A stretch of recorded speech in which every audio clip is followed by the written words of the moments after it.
The 13th plenary meeting of the General Assembly is called to order.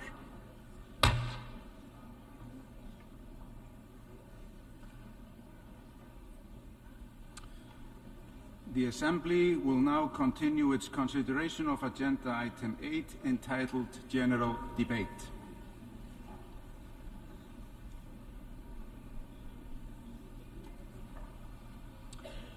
I now give the floor to His Highness Faisal bin Farhan Al Furan Al Saud, Minister for Foreign Affairs of Saudi Arabia.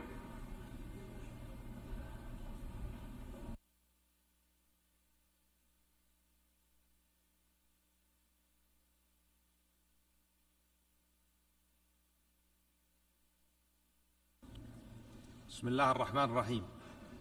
معالي رئيس الجمعية العامة، معالي الأمين العام للأمم المتحدة، سيداتي والسادة.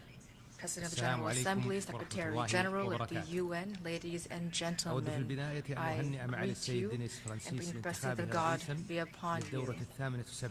I congratulate Dennis Francis on his election as President of the 8th session of the General Assembly and wish him every success in his functions. We also thank His Excellency Mr. Chaba Karoshi for his remarkable efforts as president of the previous session. We pay tribute to the Secretary General for his tireless efforts to strengthen the effectiveness of the bodies of the UN in order to attain the Charter's goals and principles. Saudi Arabia affirms that member states must be committed to respecting the UN Charter and the principle of international equality for a better future for humanity based on mutual respect for sovereignty, independence, and the values of member states, as well as the principle of non-interference in internal affairs, resolving conflicts through peaceful means and non-use of force or the threat of force. The vision of Saudi Arabia for 2030 promotes the efforts for construction and development to meet the needs of future generations. It will help to empower women and young people by developing their creativity and innovative capacity to consolidate the values of openness, dialogue, tolerance, and coexistence.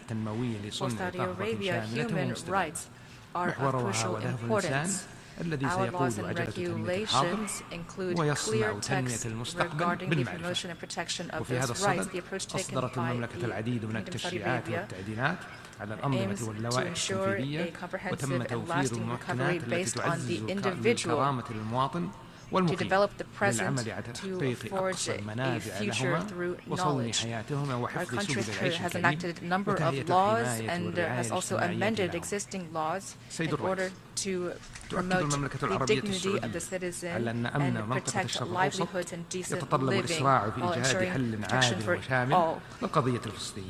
We affirm that security in the Middle East region requires the acceleration of the quest for a just, comprehensive solution to the Palestinian issue. The solution must be based on resolutions on the international arena and must bring about a peace that allows the Palestinian people to have an independent state with its 7 borders, with East Jerusalem as its capital.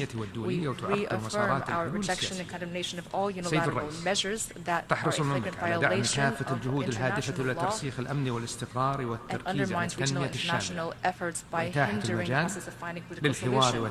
The Kingdom strives to support all to bolster security and stability and to focus on inclusive development, to create a favorable space for dialogue and to reduce tension, and to encourage regional states to avoid any escalation and to exchange benefits and interests in order to meet the aspirations of the region's people. Saudi Arabia is striving to implement the principle of collective action in order to build a better future for the region and for the entire world. Therefore, we have hosted many joint regional summits as part of the Gulf Cooperation Council and the Arab League, which we take active part in, and so do all of the states of the region, including Syria. We believe that resolving the Syrian conflict, the crisis, would contribute to stabilizing the region and the world. We would like to see stability return to the region. Therefore, we have led negotiations with Iran and Baghdad culminated in the Beijing Agreement on resuming diplomatic ties and direct communication between our two countries based on mutual respect for sovereignty, independence, security, and non-interference, and while respecting the UN Charter and the Charter of the OIC.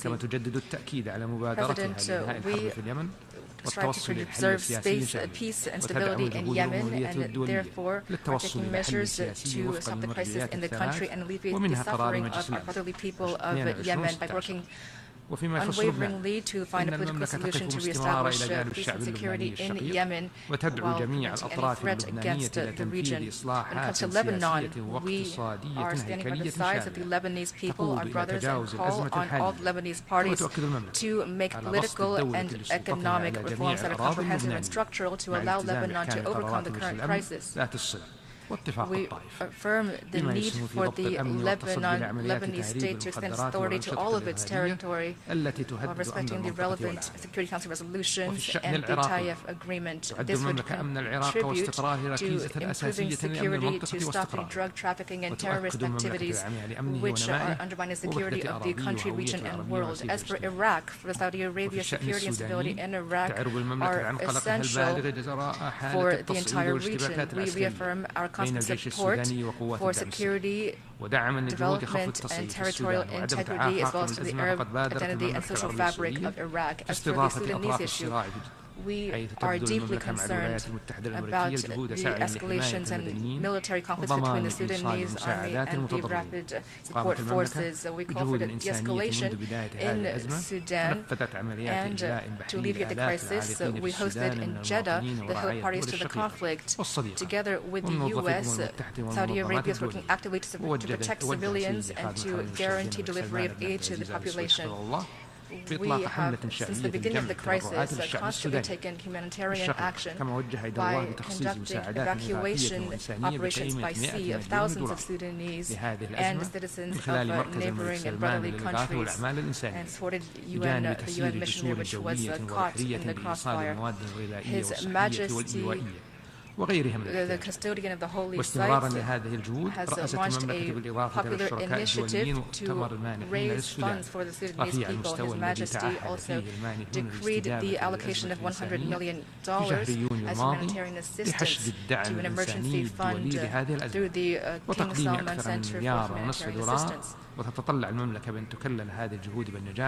In parallel with these efforts, working in the field, in June, we presided over the high-level donor conference together with other international partners. During this conference, donors committed to mobilizing humanitarian assistance to respond to the crisis in Sudan and to provide more than $1.5 billion for this. We deeply hope that these efforts will be successful.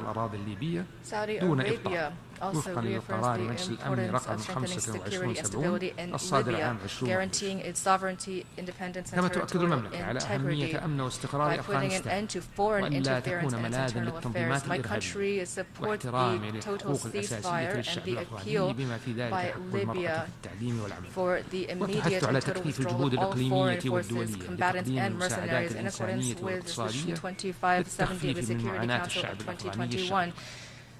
We also reaffirm the importance of security and stability in Afghanistan, and that it should not serve as a refuge for terrorist organizations. We call for respect for the fundamental rights of the Afghan people, including the right of women to education and employment. And we call for stepping up international and regional efforts to provide humanitarian and economic aid to alleviate the suffering of the Afghan people. As for the crisis between Russia and Ukraine, we once again call for an end to this crisis to reduce its impact, its negative impact on security and stability throughout the world. We should spare no effort toward this end in order to find a peaceful solution to these disagreements while respecting international law in order to protect the interests of all. We must continue humanitarian efforts, and to do so, the Prime Minister has made efforts with regards to the states concerned. وممثلين لما يزيد عن 40 دولة ومنظمة دولية. وتؤكد المملكة على استعدادها للاستمرار في بذل جهود الوساطة بين طرفي السيد الرئيس. تؤكد المملكة على أهمية الجهود التي تحقق غايات إزالة الأسلحة النووية والتي تبدأ بإدراك ضرورة تنفيذ المجتمع الدولي بأكمله التزاماته تجاه المعاهدات والأطر القانونية الموجودة بهدف الوصول إلى عالم خالي من السلاح النووي لا سيما في منطقة الشرق الأوسط. كما تجدد المملكة تأكيد عالمية حفظ وصون الأمن والسلم الدولي وتبذل مساعيها الحميدة لحل النزاعات الدولية والإقليمية وفق المبادئ والأعراف الدولية.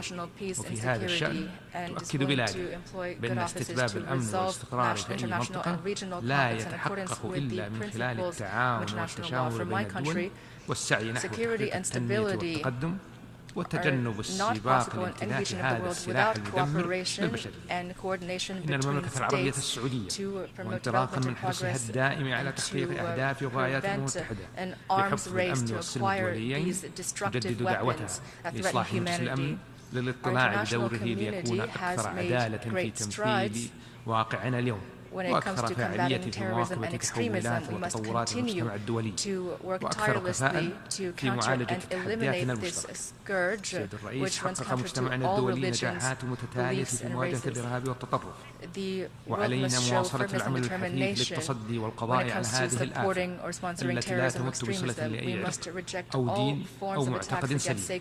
ونؤكد على أهمية وقوف المجتمع الدولي بحزم أمام دعم ورعاية الإرهاب والتطرف وعلى ضرورة عدم التساهل ونبذ ورفض جميع أشكال المساس بالمقدسات وترويج أفكار الكراهية والإسلاموفوبيا تحت أي حجة كانت وتكرار حوادث حرق نسخ من القرآن الكريم وتحذر من خطورة هذه الأعمال التي تقوض الاحترام المتبادل والوئام بين الشعوب وتتعارض مع الجهود الدولية لنشر قيم التسامح والاعتدال ونبذ التطرف وانتهاج الوسطية وترسيخ ثقافة السلام العالمي.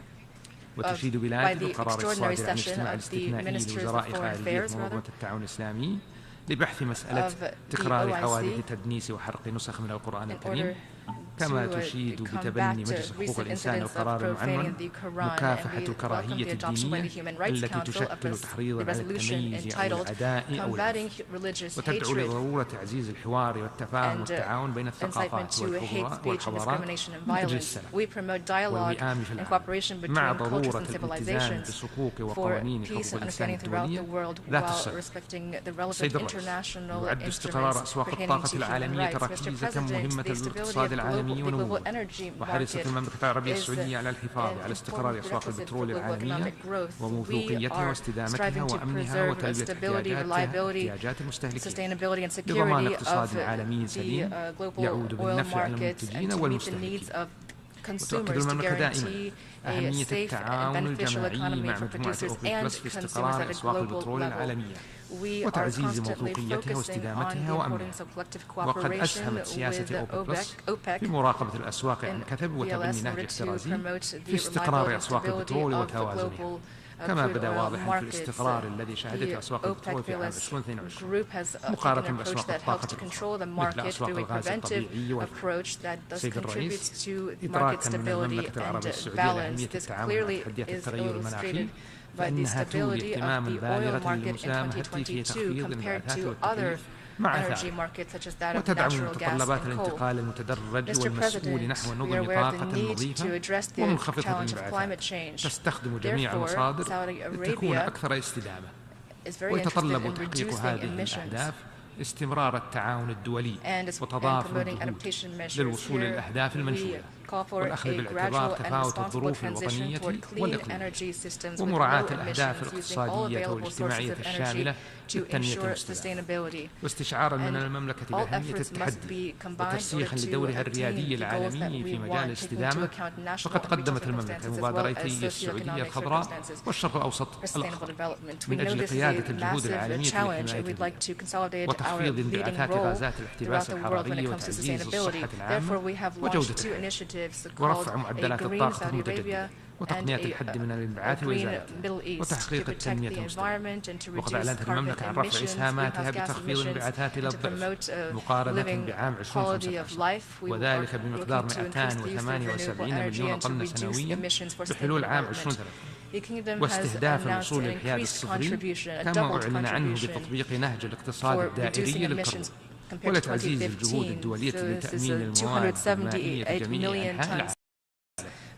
فقد أعلن مؤخرا صاحب السمو الملكي ولي العهد رئيس مجلس الوزراء حفظه الله عن تأسيس منظمة عالمية للمياه تهدف إلى تطوير وتكامل جهود الدول والمنظمات لضمان استدامة موارد المياه تعزيزا لفرص وصول الجميع إليها من أجل معالجة تحديات المياه بشكل شمولي.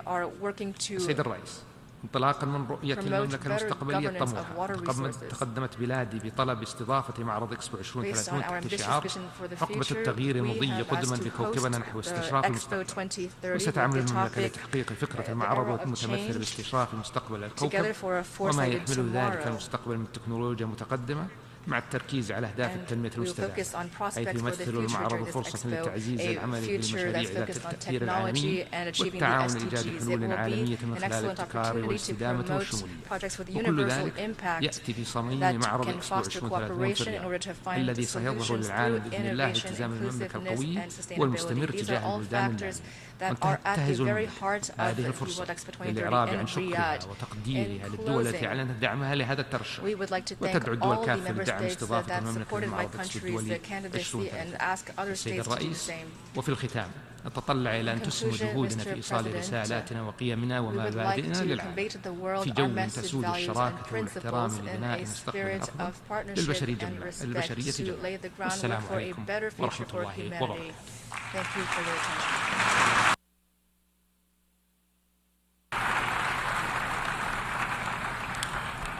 I thank the Minister for Foreign Affairs of Saudi Arabia. I now give the floor to His Excellency Mahmoud Ali Yusuf, Minister for Foreign Affairs and International Cooperation, Government Spokesperson of Djibouti.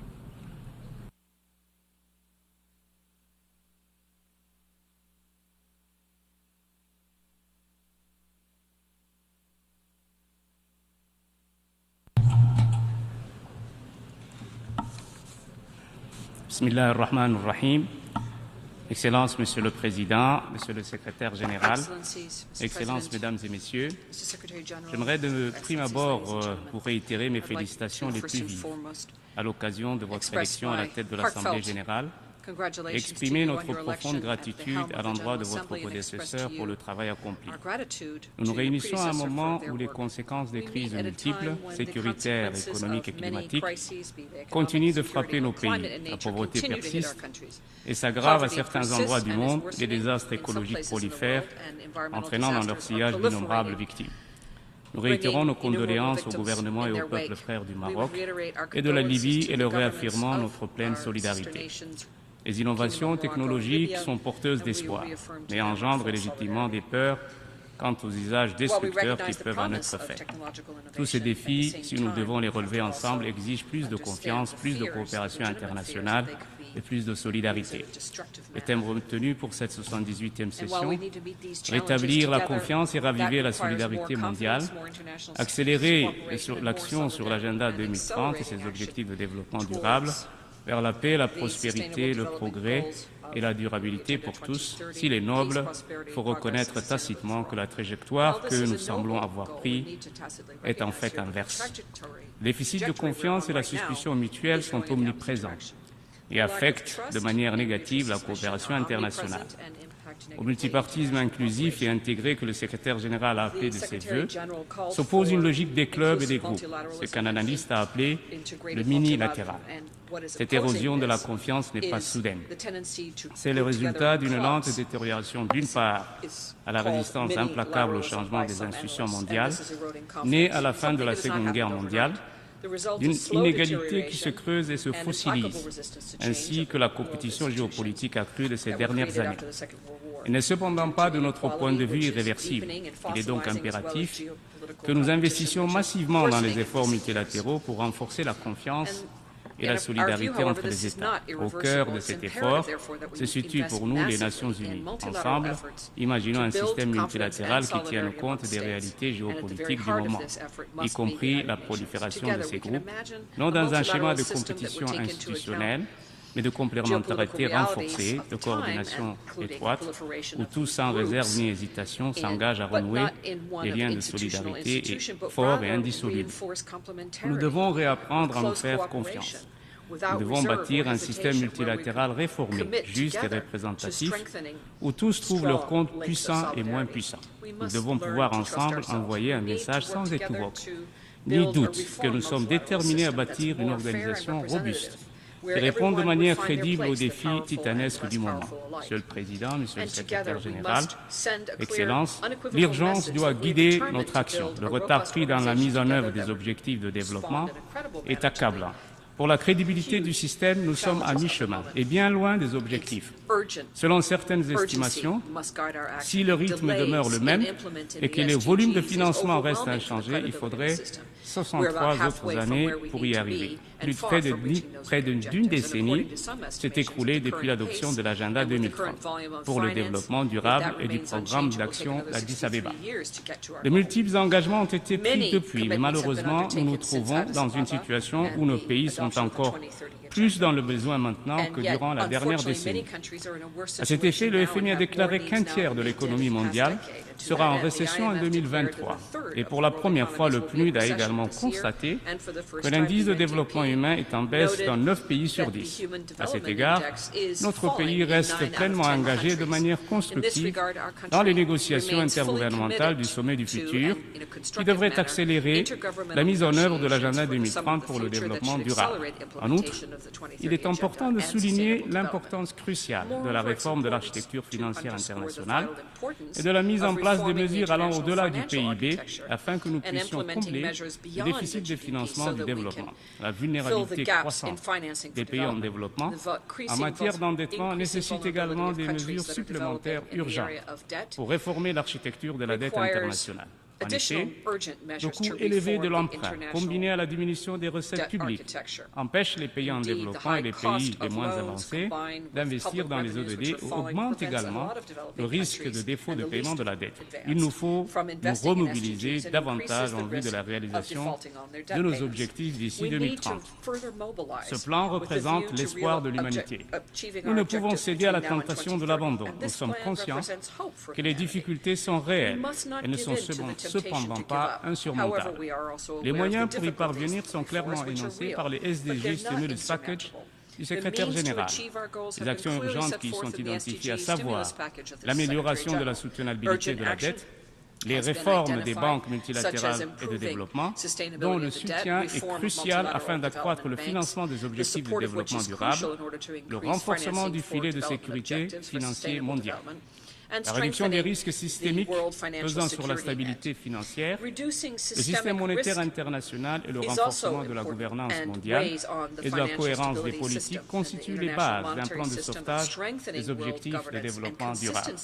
Le plan de sauvetage du secrétaire général, qui n'a pas été suffisamment écouté jusque-là, doit être mieux pris en compte dans les discussions autour d'une possible réforme de l'architecture financière internationale. À cet égard, nous sommes encouragés par les déclarations de soutien que nous avons entendues lors du débat général.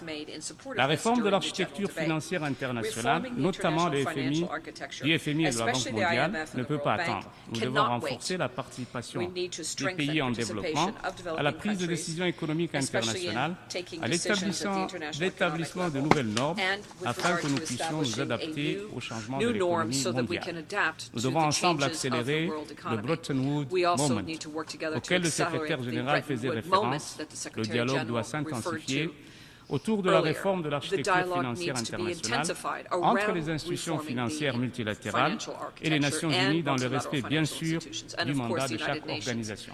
Monsieur le Président, Monsieur le Secrétaire général, en dépit de la détérioration économique mondiale et les difficultés énoncées ci-dessus, Djibouti a œuvré inlassablement à la réalisation des ODD et a enregistré des avancées notables à la réduction de la malnutrition et de la sous-alimentation et a géré de manière efficace la pandémie du Covid-19. Djibouti a intégré les ODD dans nos plans nationaux de développement et nos stratégies telles que la vision Djibouti 2035.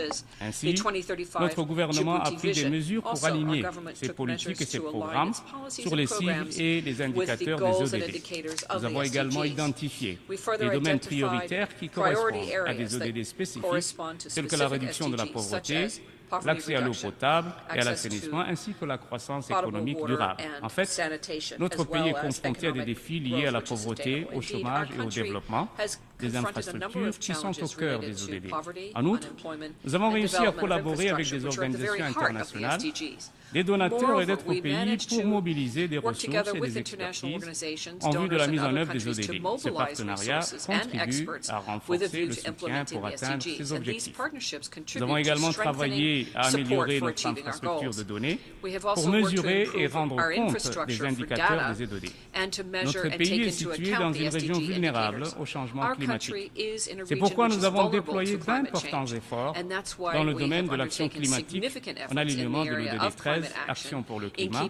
Ces efforts comprennent des projets d'énergie renouvelable et des mesures d'adaptation. En plus des chantiers d'envergure actuellement en cours dans le domaine de la géothermie, Djibouti est fier d'informer les pays amis ici présents que nous avons inauguré le tout premier parc éolien qui fournira 60 MW d'énergie propre. Ce projet a été réalisé grâce à un partenariat public-privé et une capacité supplémentaire de 45 MW d'énergie renouvelable est déjà attendue à travers un consortium d'investisseurs avec la participation de l'autorité des ports et des zones franches et du Fonds souverain de Djibouti. Le projet sera le premier investissement international notable dans le secteur énergétique à Djibouti, d'un montant de 122 millions de dollars, et créer le premier producteur indépendant d'électricité du pays et servira de modèle aux futurs investissements privés. Les systèmes de santé et d'éducation sont également des priorités, et nous nous efforçons d'améliorer les services de santé et les opportunités éducatives, notamment dans nos zones éloignées et mal desservies. Le développement des infrastructures est également crucial pour la croissance économique et la durabilité à Djibouti. Et notre pays investit dans les infrastructures de transport et de logistique pour renforcer la connectivité régionale et le commerce en vue de devenir un hub logistique international et régional. Enfin, dans le domaine de la paix et de la sécurité, Djibouti a joué un rôle majeur dans les efforts de maintien de la paix régionaux et cherche à maintenir la stabilité dans toute la région de la Corne de l'Afrique. Tous ces engagements envers le ZDD, les ODD, reflètent les efforts de notre pays pour relever les défis pressants et améliorer le bien-être de notre peuple tout en contribuant au développement durable mondial. Monsieur le Président, Monsieur le Secrétaire général, le changement climatique demeure une menace existentielle pour nos pays. C'est une réalité particulièrement aiguë dans la Corne de l'Afrique, mais partout ailleurs dans le monde aussi. Le séisme qui a causé la perte de plusieurs milliers de personnes au Maroc, ainsi que l'immense isolation causée par le cyclone Daniel en Libye, sont là pour nous le rappeler. D'où l'urgence d'honorer les engagements pris dans l'accord de Paris, et si rien n'est fait, l'impact négatif du changement climatique continuera à entraîner des perturbations importantes, y compris la multiplication des événements météorologiques extrêmes, la raréfaction des ressources, l'élévation du niveau de la mer et l'augmentation des personnes déplacées, l'aggravation de la faim et de la pauvreté. Nous sommes profondément déçus que la promesse de mobiliser chaque année 100 milliards de dollars n'ait jamais été tenue. Nous appelons vivement les pays développés à tenir cet engagement. Nous nous réjouissons de la décision cruciale prise lors de la COP27 à Sharm el-Sheikh de créer un fonds pour les pertes et dommages. Nous en appelons à son opérationnalisation rapide et formons le vœu que les recommandations du comité de transition sur le mode de fonctionnement du fonds pourront être adoptées lors de la COP28 qui se tiendra prochainement aux Émirats arabes unis. Monsieur le Président, Monsieur le Secrétaire général, nous sommes encouragés par la détermination du gouvernement somalien à mettre en œuvre les priorités nationales clés sur la base du dialogue, y compris la fiscalité fédérale et les amendements à l'architecture de la sécurité nationale. Nous l'exhortons à poursuivre ce dialogue, en particulier sur le processus de révision constitutionnelle et toutes les autres questions qui demeurent en suspens. Le combat pour libérer le territoire somalien des forces Al-Shabaab est un combat vital. La mobilisation de toutes les forces somaliennes sous la direction de son Excellence, Monsieur le Président Hassan Sheikh Mahmoud, mérite d'être soutenue sans réserve jusqu'à l'accomplissement du but ultime. Cependant, nous exprimons la crainte que les gains obtenus sur ce front ne soient remis en cause par la baisse du nombre de soldats de l'ATMIS, dont nous saluons le courage et l'abnégation. Si nous comprenons les contraintes liées aux ressources financières disponibles, les conséquences de nos décisions méritent d'être soigneusement considérées. La Somalie, à cette étape critique, a besoin d'un soutien maximal à la mesure de la menace qui pèse sur elle. Nous demeurons préoccupés par la détérioration de la situation sécuritaire au Soudan et appelons à la mise en place rapide d'un cessez-le-feu et la reprise immédiate des pourparlers visant à l'arrêt des hostilités et la négociation politique pour une sortie de crise. Djibouti, en tant que président en exercice de l'IGAD et sous le leadership de son Excellence, M. Ismaïl Omar Guelleh, président de la République de Djibouti, est déterminé à œuvrer pour une paix durable dans ce pays frère avec lequel nous partageons des liens politiques, historiques, culturels étroits. Au Sud-Soudan, nous nous félicitons de la signature en 2018 de l'accord de paix revitalisé et appelons à la mise en œuvre accélérée des dispositions de l'accord demeuré en suspens afin de conclure la période de transition. Au Yémen, voisins, nous convenons avec les membres du Conseil de sécurité que l'issue durable hors de la crise est la conclusion d'un accord de paix inclusif. Nous nous félicitons du transfert du pétrole du superpétrolier en décomposition FSO Safer, amarré au large de la côte de la mer Rouge au Yémen, vers un nouveau navire. La République de Djibouti s'est engagée dès le début et au plus haut niveau dans un plaidoyer auprès de la communauté internationale afin qu'une solution coordonnée sous les auspices des Nations Unies se mette en place. Si notre région et le monde n'avaient pas agi, les côtes de la Corne de l'Afrique et de la péninsule arabique auraient été polluées, exposant les communautés à des toxines mortelles et contaminant les réserves d'eau potable de toute la région. La navigation via le canal de Suez aurait été perturbée, interrompant la nourriture, le carburant et les fournitures vitales, ce qui aurait exacerbé les conditions humanitaires déjà désastreuses au Yémen. Outre le principe de base, arrière de repli et de coordination d'activités délicates et cruciales, la République de Djibouti a servi aux Nations Unies dans le cadre des opérations de sauvetage du FSO Safer, de plateforme de sécurisation et de stockage du pétrole brut. Plus d'1 million de barils transférés dans ce bateau ont été transférés dans un navire nommé le Nautica. À travers cette collaboration, mon pays et les Nations Unies ont épargné à la région une catastrophe écologique hautement dommageable à l'environnement, à l'économie et à la santé de l'ensemble des populations des pays riverains de la mer Rouge. Et réaliser également l'exploit d'éviter à la communauté internationale une marée noire dont le seul coût de nettoyage est estimé à hauteur de 20 milliards de dollars. À l'heure où le monde est confronté à une multitude de crises urgentes, il s'agit là d'un point positif et d'un exemple modèle de coopération internationale. Maintenant, nous devons terminer le travail en retirant le Safer de la mer Rouge. Nous sommes gravement préoccupés par l'escalade de la violence et la reprise des hostilités dans le conflit israélo-palestinien. Nous sommes concernés par la poursuite d'Israël en toute illégalité de la construction et l'expansion illégale de colonies de peuplement. La reprise des hostilités et la poursuite des activités de peuplement met en péril la viabilité de la solution à deux États. Face au désespoir montant, l'incertitude croissante et l'absence d'un horizon politique, il nous faut agir. L'initiative de revitalisation du plan de paix arabe, menée conjointement par l'Arabie saoudite, l'Égypte, la Jordanie, la Ligue des États arabes et l'Union européenne, mérite notre plein soutien. Monsieur le Président, Monsieur le Secrétaire général, nous l'avons dit à plusieurs reprises depuis cette tribune, nous le répétons encore aujourd'hui, nous sommes épris de paix nous demeurons entièrement disponibles à achever le processus de normalisation avec l'Érythrée, trouver un règlement durable et pacifique aux différents frontaliers qui continuent à nous opposer, ainsi que les autres questions en suspens. Pour conclure, je souhaite exhorter de nouveau les pays membres des Nations Unies à bâtir ensemble un avenir plus sûr, plus prospère, plus solidaire, un avenir où la guerre, la faim et la pauvreté sont exclus. Je vous remercie.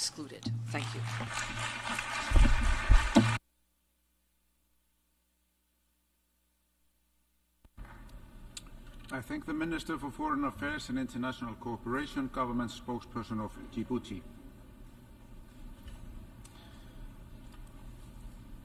I now give the floor to His Excellency Sergei Alienik, Minister for Foreign Affairs of Belarus.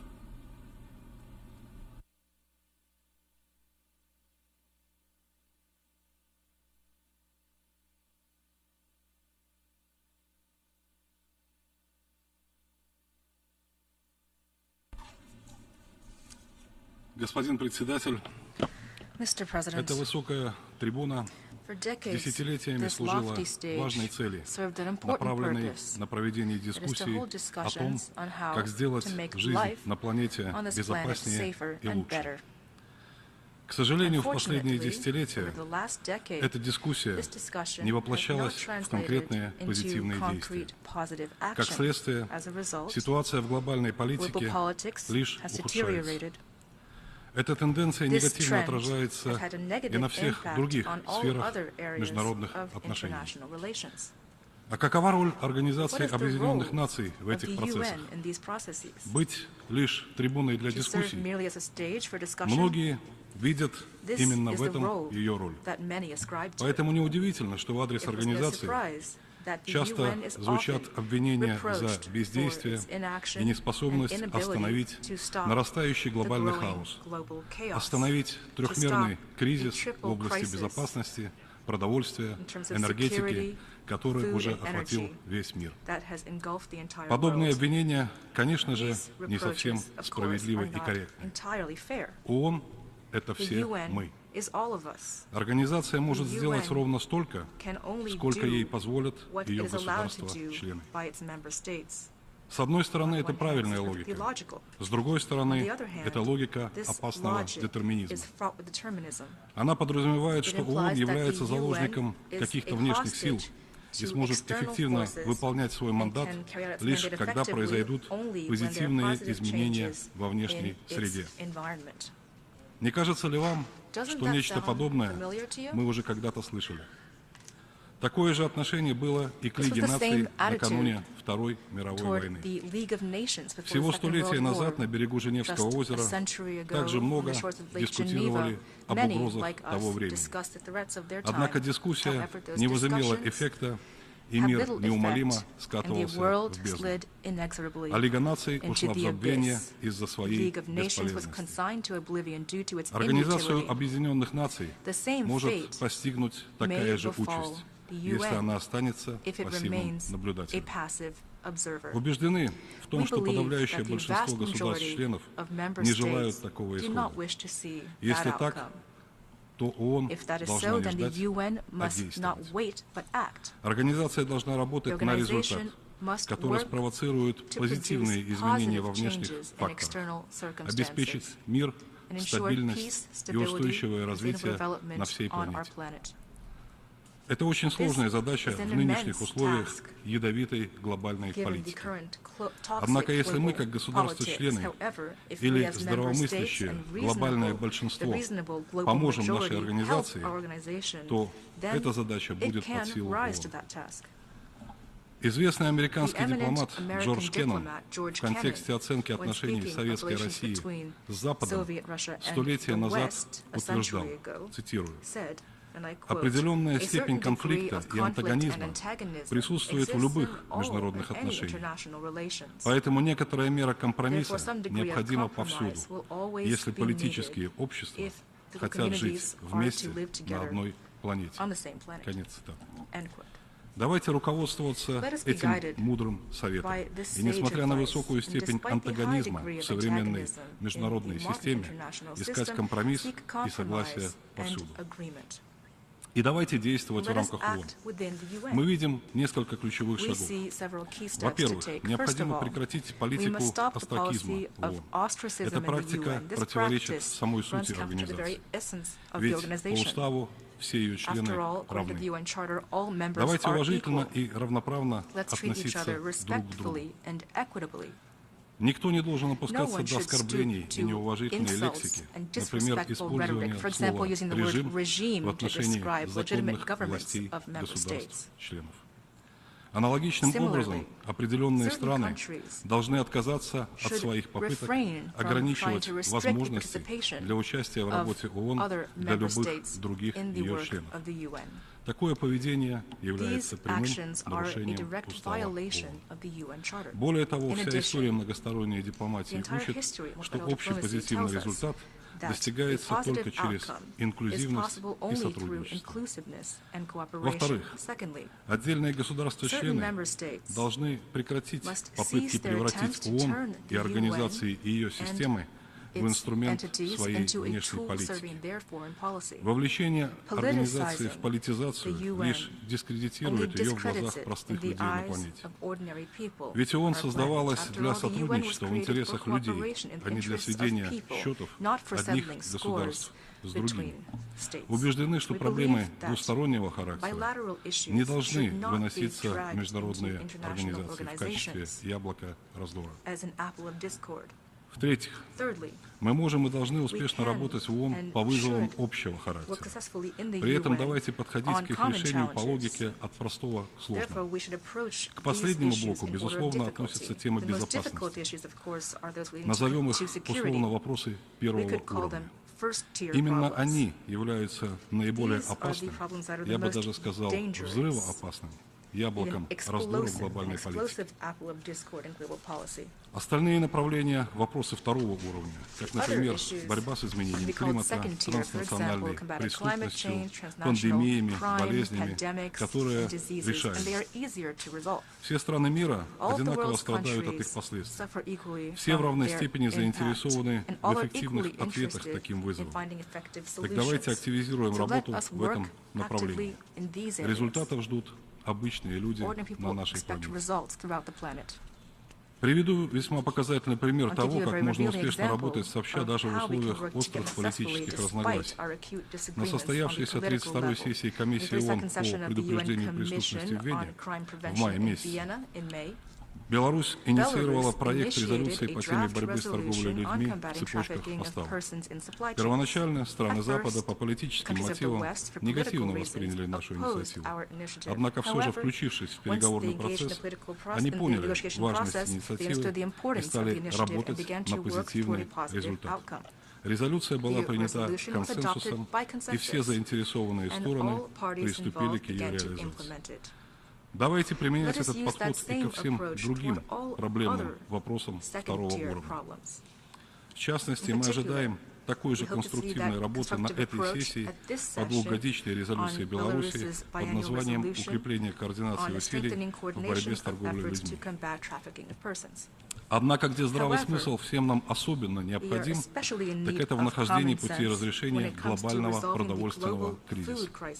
Давайте исходить из того, что в мире достаточно продовольствия для всех. В то же время миллионы людей на планете голодают.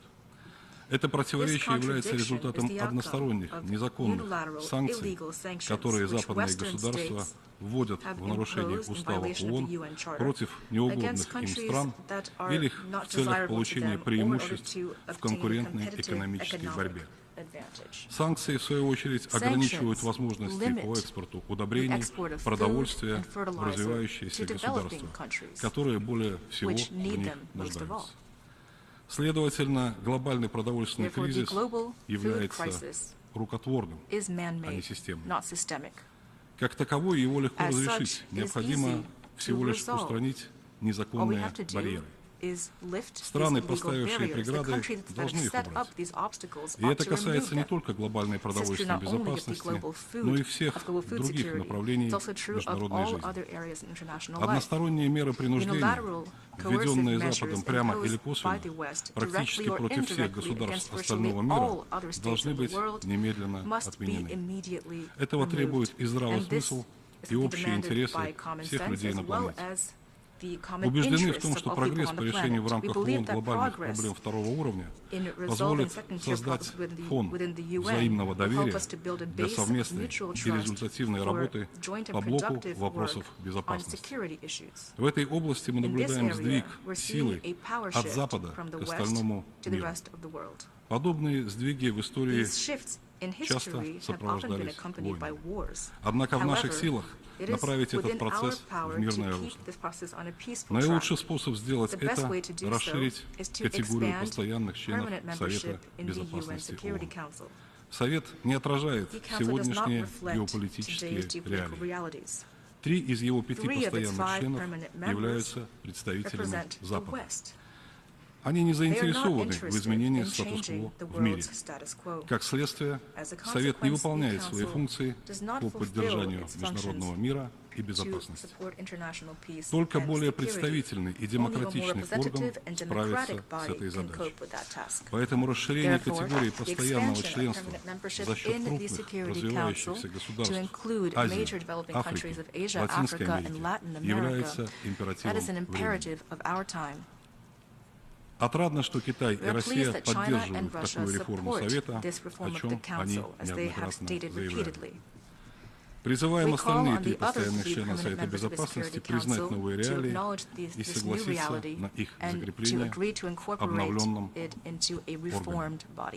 Господин председатель, президент Республики Беларусь Александр Лукашенко еще в 2017 году выступил с инициативой запуска глобального диалога по безопасности.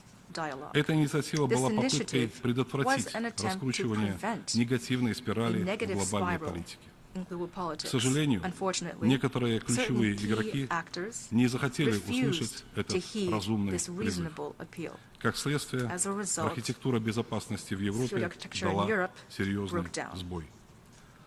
Но никогда не поздно сделать то, что правильно. Если мы все хотим сделать жизнь на планете безопаснее и лучше, как постоянно заявляется с этой трибуны, у нас нет иного выбора, кроме как вести диалог и договариваться. Глава белорусского государства неизменно подчеркивает важность организации такого диалога в духе Сан-Франциско. Действительно, конференция в Сан-Франциско дала жизнь нашей организации и надежду всему миру на лучшее будущее. Такая же надежда нужна нам всем и сегодня. Убеждены в том, что ООН является той площадкой, где эта инициатива должна быть реализована. Вкладом в процесс глобального диалога рассматриваем международную конференцию по теме «Евразийская безопасность, реальность и перспективы», которую Беларусь проводит в Минске 26-27 октября этого года. Господин председатель, Беларусь не может не затронуть тему конфликта в соседней стране Украине. Нам очень тяжело наблюдать, как уже 1,5 года страдают близкие нам люди. К сожалению, Украина и ее народ стали разменной монетой в большой игре Запада за сохранение своей глобальной гегемонии. Очевидно, что, наращивая поставки вооружений в эту страну, Запад настроен на продолжение войны до последнего украинца. Но хочет ли этого Украина? Нужна ли украинцам война на истощение? Убеждены, что нет. Беларусь со своей стороны всегда выступала за мир в соседней стране и предпринимала для этого все возможные меры.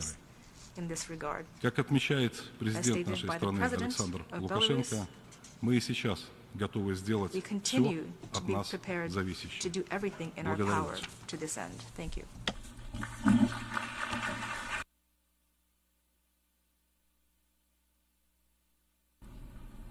I thank the Minister for Foreign Affairs of Belarus. I now give the floor to His Excellency Saeed Badr bin Hamad bin Hamoud Al Busaidi, Foreign Minister of Oman.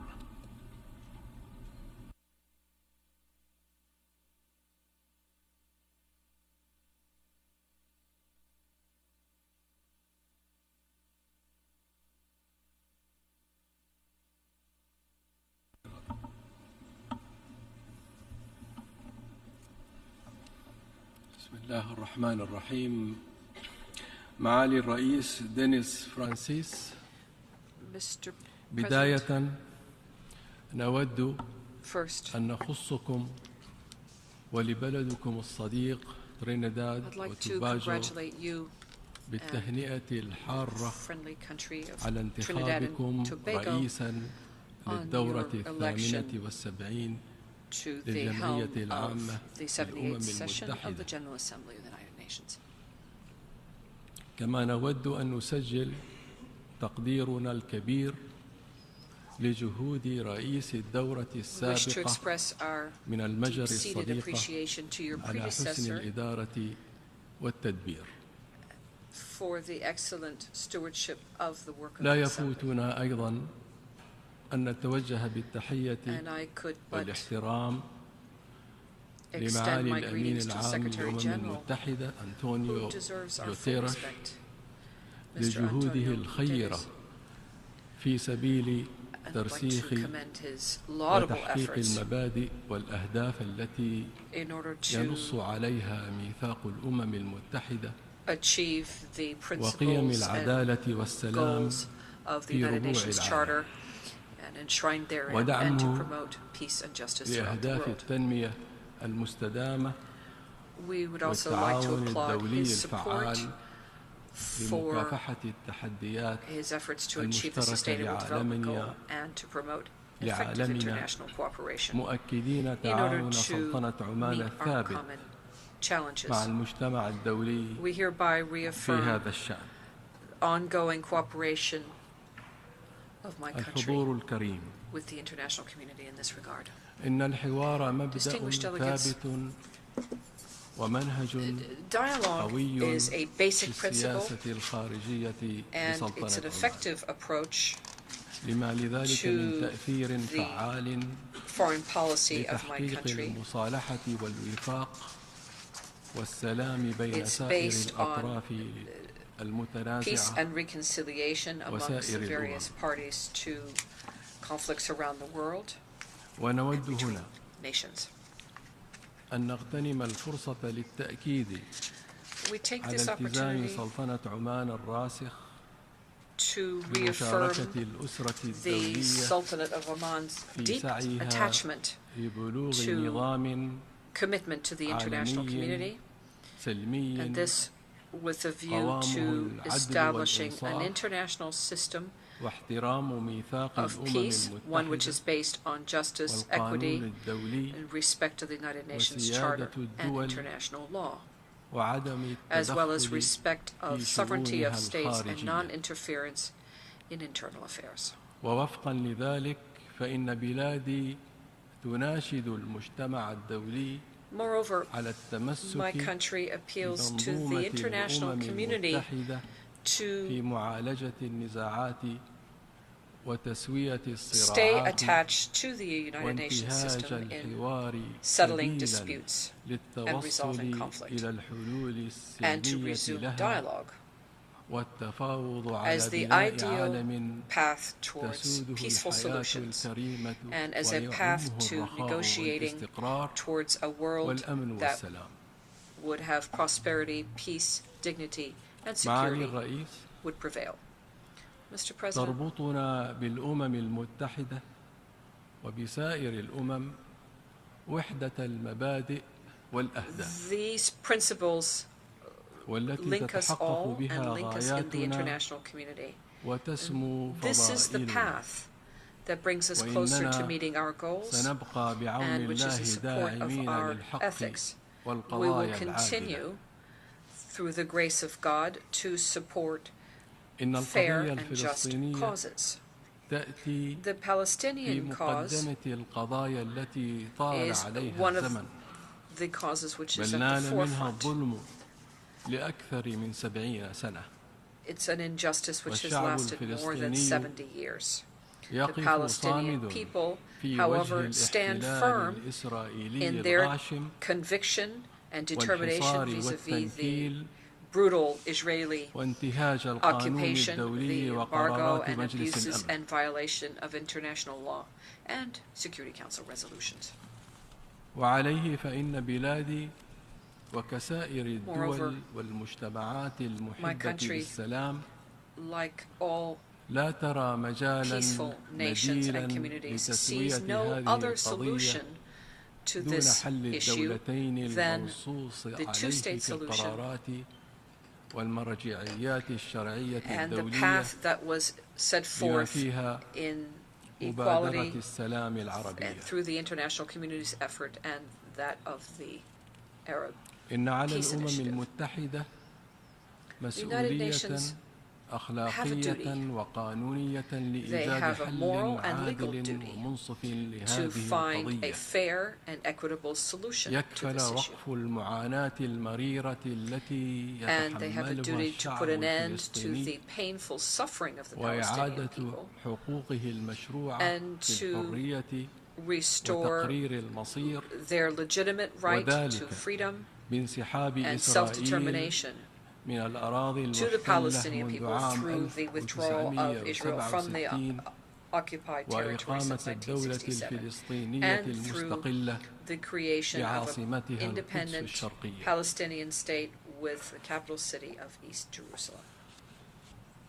معالي الرئيس، إن التداعيات المحيطة بالأزمة الروسية الأوكرانية والتصعيد الأمني والعسكري لها فضلا عن الآثار الإنسانية المؤلمة تشكل تهديدا بالغا للسلم العالمي وانسياب سلاسل إمدادات الطاقة والغذاء، كما تشكل تحديا خطيرا للتعاون الدولي والنظام العالمي القائم على احترام القانون وميثاق الأمم المتحدة. لذا تدعو بلادي إلى الاحتكام إلى الحوار والمفاوضات السلمية على قاعدة لا ضرر ولا ضرار واحترام سيادة الدول وسياسة حسن الجوار وإزالة مكامن ومسببات هذه الأزمة. معالي الرئيس، تعمل سلطنة عمان على تنفيذ العديد من الخطط والبرامج الهادفة إلى التكيف مع تغير المناخ والحد من آثاره، كما تعمل على تحفيز الاستثمار في مشاريع الطاقة المتجددة وفق استراتيجية الحياد الصفري الكربوني 2050، وتتجه بلادي للمشاركة الفعالة في الدورة القادمة لمؤتمر الأطراف اتفاقية الأمم المتحدة الإطارية حول تغيير المناخ COP 28 والذي سيعقد في شهر نوفمبر المقبل بإمارة دبي بدولة الإمارات العربية المتحدة. إن رؤية عمان 2040 هي بوابة بلادي نحو التنمية المستدامة وتجاوز التحديات ومواكبة المتغيرات الإقليمية والدولية.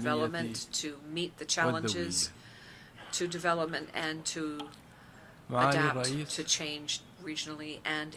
إن التطوير المتواصل للنظام التعليمي بجميع مستوياته وتحسين مخرجاته هو أمر And the results as a whole is key in order to promote the development of a human being and to make it possible for a human being to contribute to ensuring economic development. إن جائحة كوفيد-19 كانت درساً لجميع الدول والمجتمعات لمراجعة آليات التأهب والاستجابة للطوارئ الصحية وتعزيز قدراتها. Preparation and response to healthcare emergencies with a view to building capacity in this area. One of the most important lessons drawn was that relates to upstream or early preparation,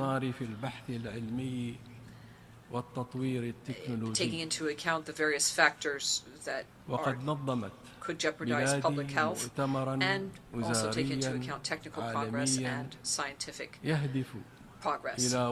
My country held a world ministerial level meeting recently in order to define solutions to resistance to antibiotics and the acceleration of cooperation at a national, regional, and international level in this regard. The goal is to reduce this increasing danger to public health and to states' economic capacities. We would also invite all states to encourage partnership in the areas of research and innovation in industry in order to develop alternative, preventative, and palliative means to reduce the effects of epidemics and to stop the spread of them.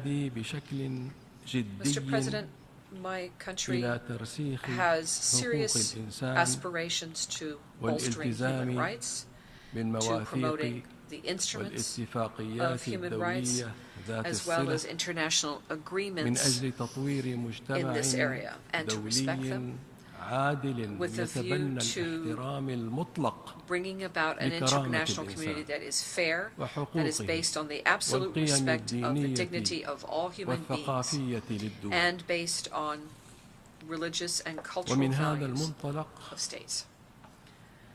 As a result, ترفض وتستنكر my country condemns all acts of inciting violence or hatred, all acts that would lead to discrimination based on religion, creed, or race. We call on the international community to adopt clear and categorical legislation in this regard, to criminalize these acts that are a threat to social peace and security, acts that are even threats to national security of states and societies.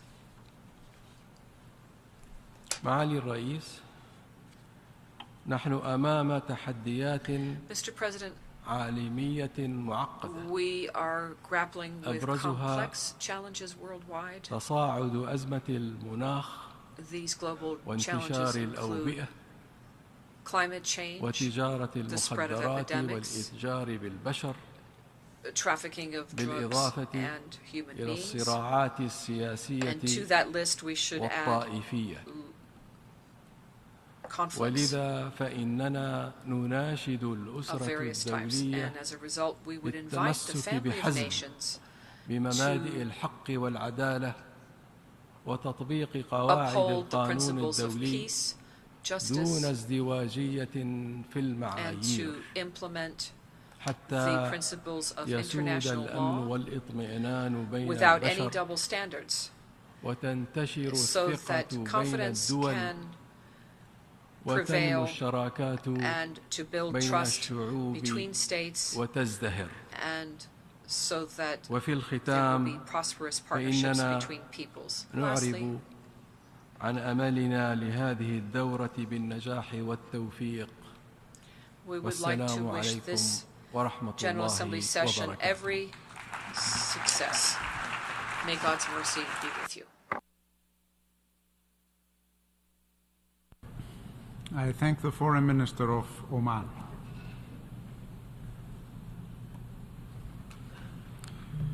I now give the floor to His Excellency Eamon Courtney, Minister for Foreign Affairs, Foreign Trade and Immigration of Belize.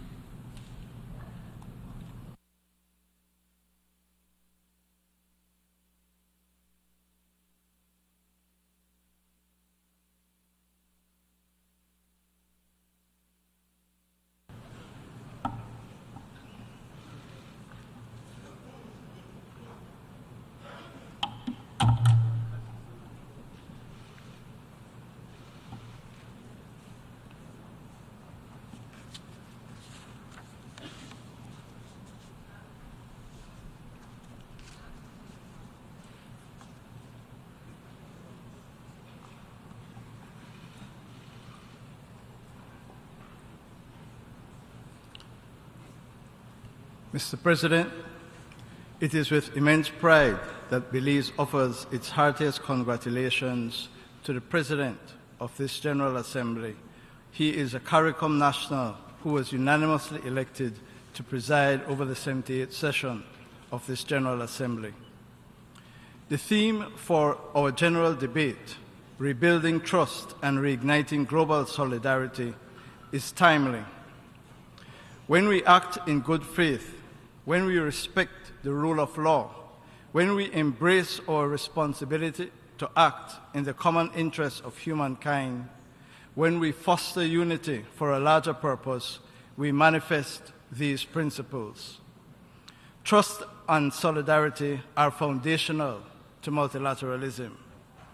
Regrettably, sir, trust and solidarity are in diminishing supply at a time when the capacity of planet Earth to sustain human life is in grave peril. Mr. President, the 0.7% ODA GNI target, first agreed in 1970, has never been met. By one estimate, this failure has resulted in $6.5 trillion in undelivered aid to developing countries. At COP15, developed countries committed to mobilize $100 billion per year by 2020 for climate action. That commitment has yet to be met. US $300 in public finance in the Addis Ababa Action Agenda to phase out fossil fuel subsidies has been completely ignored. According to the IMF, fossil fuel subsidies surged to a record $7 trillion last year. Despite their strident calls for respecting human rights, the Global North remains outside the Convention on the Rights of Migrant Workers. Deaths and inhumane treatment of migrants at the southern borders of the Western world continue with impunity. The hoarding of COVID-19 vaccines by developed countries and their continuing refusal to waive intellectual property rights for COVID-19 vaccines cause prolonged suffering in the developing world, with some countries still below global vaccine targets. Mr. President, mistrust is widespread. Solemn promises are routinely broken. Narrow nationalism and insularity have displaced global solidarity. Indeed, the situation is critical. Only 12% of the SDGs are on track for achievement. For the first time, the Human Development Index declines globally for 2 years in a row, placing greater burdens on the most vulnerable. Poverty and food insecurity are rising. Hunger is at a level not seen since 2005, a major regression. High inflation has returned. The global average temperatures for the last 3 months were the highest on record. Yet, G20 countries, who are responsible for 80% of greenhouse gas emissions, are failing in their duty to drastically curb their emissions. Keeping 1.5 alive is slipping from our grasp. The development financing gap is widening, putting development out of reach for low-income and vulnerable countries. Our governments face a callous choice between Scylla and Charybdis, expensive debt payments, or acquiring even more debt to invest in development and resilience. More than half of the world's top 50 most climate vulnerable countries are home to 40% of people living in extreme poverty. But as they represent only 2.5% of the global economy, their debt distress falls through the global financial cracks.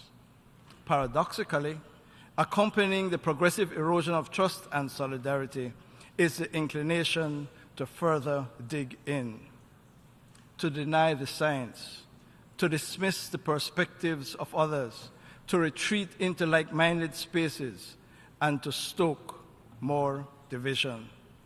The spaces for dialogue and cooperation are closing. Polarization and fragmentation are trending. Mr. President, too much is at stake. Our existence and our prosperity, our way of life and our future. In answer, Mr. President, Belize proposes 3 broad actions which are urgent and necessary to restore trust and to foster solidarity. We are living now with the tragic consequences of 20th century multilateralism institutions and their governing mechanisms that are ill-suited for the crises of the 21st century.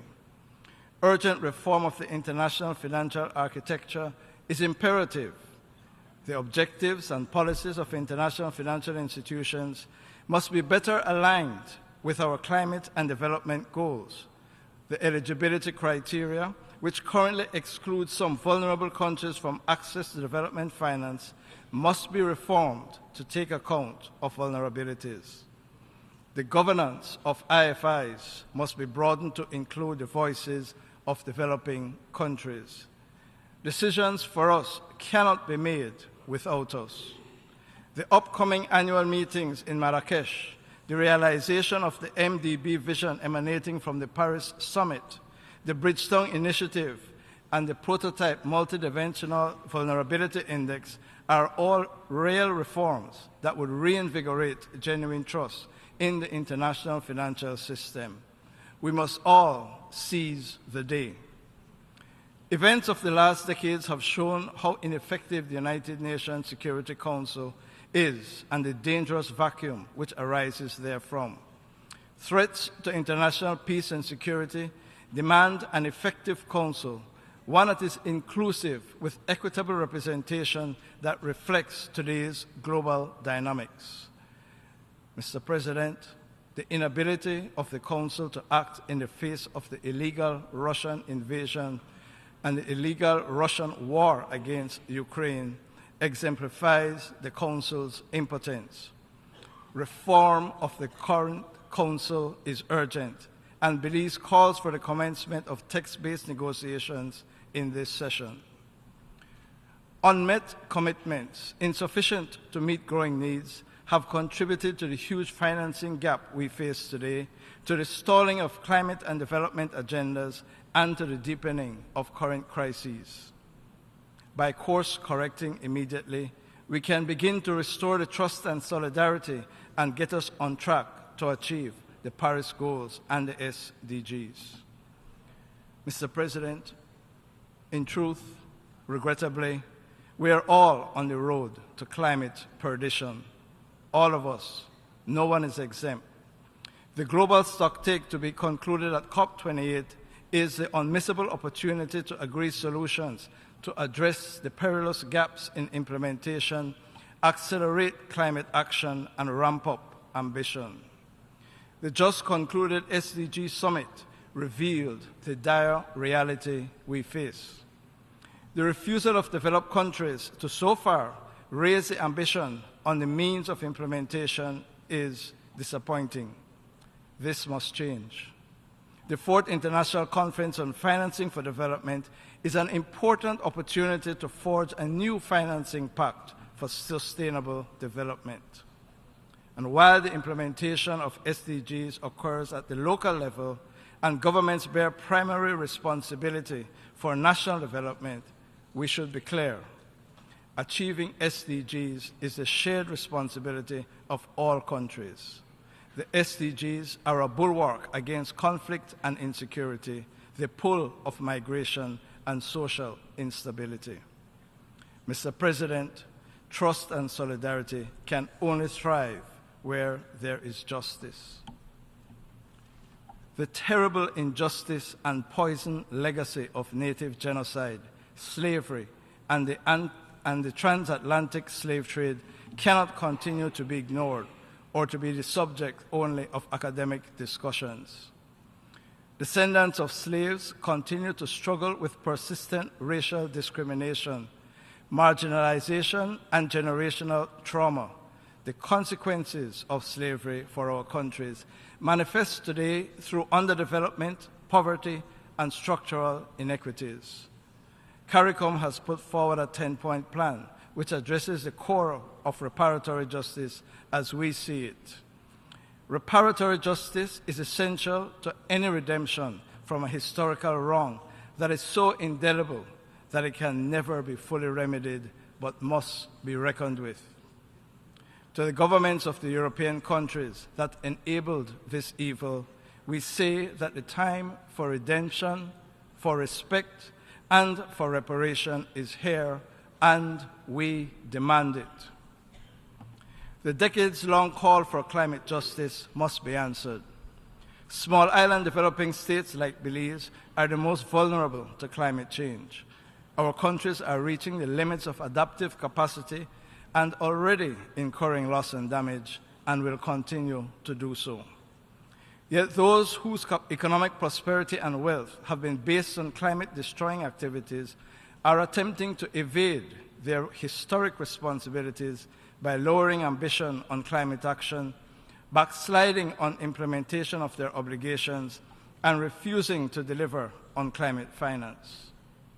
This blatant injustice, Mr. President, is compounded by the reality that to invest in resilience, to respond and recover from climate-induced disasters, we must borrow from the very same wealthy countries.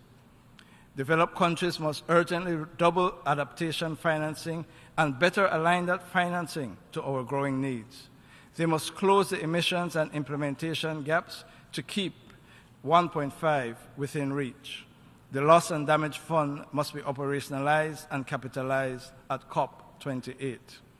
We need adequate resources for just transitions to sustain our low-carbon economies and to further decouple our energy, transport, and electrical systems from high-polluting activities. Mr. President, too many of our member states continue to be oppressed by systematic but entirely repairable injustices. The ambivalence of the international community and the United Nations itself in response to the desperate call from Haiti for assistance is unconscionable.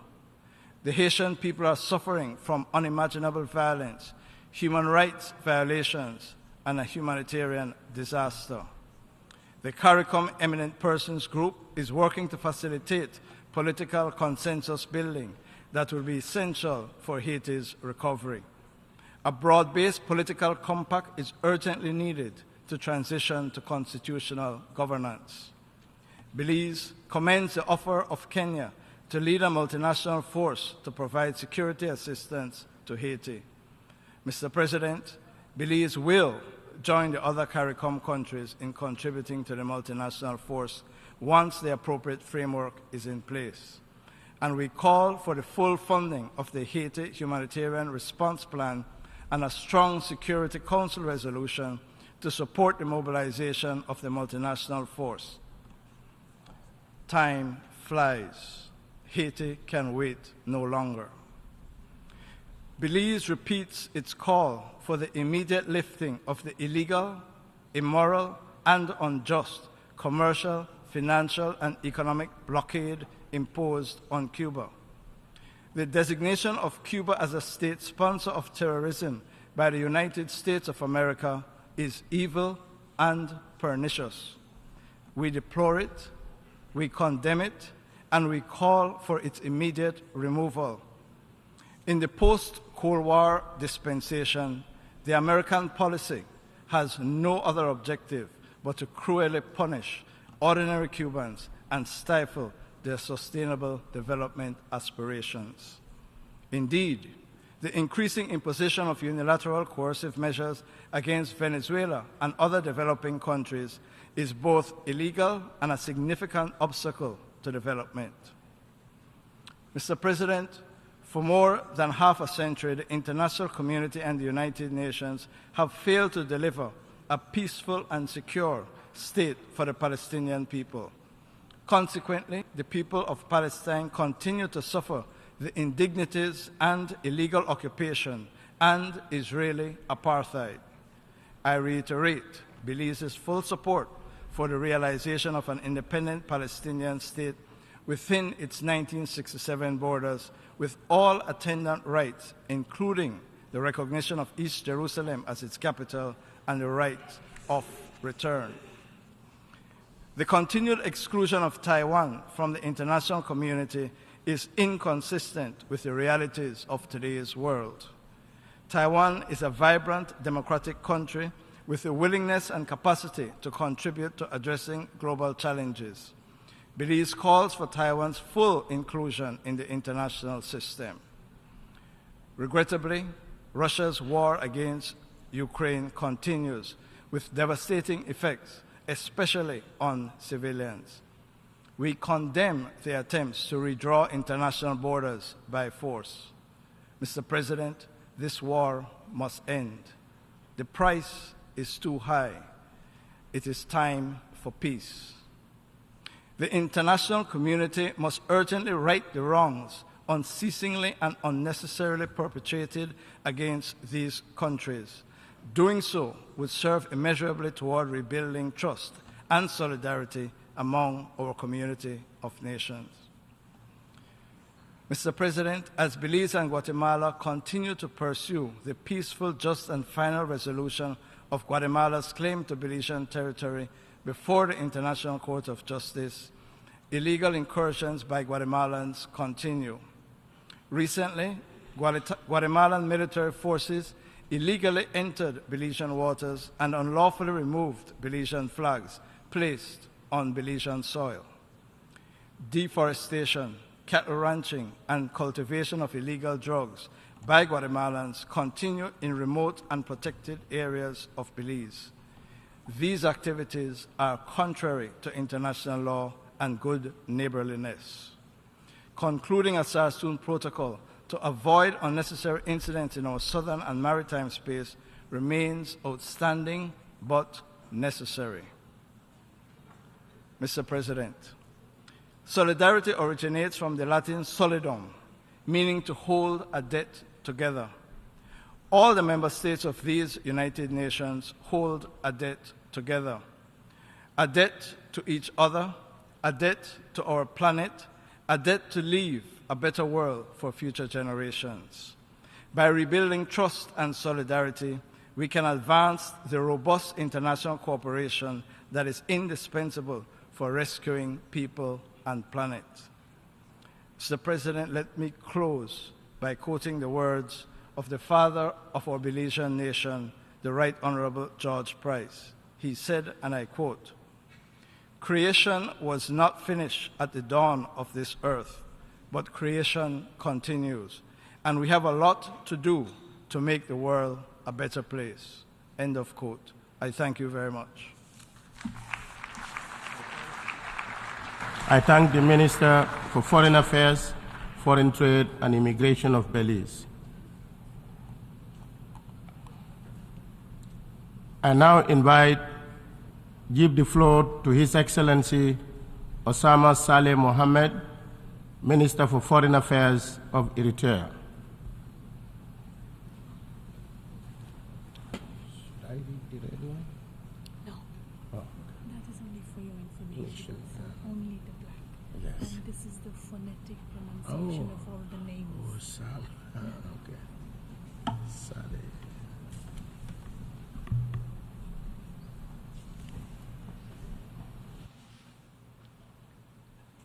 Your Excellency, President of the United Nations General Assembly, Your Excellencies, heads of state and government, delegates, ladies and gentlemen.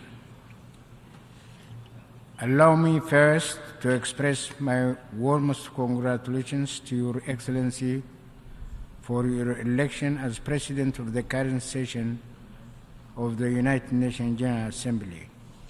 I am indeed honored to convey the following message of President Isaias Afwerki to this august assembly. Your Excellencies, 78 years have elapsed since the historic establishment of the United Nations on 24 October 1945.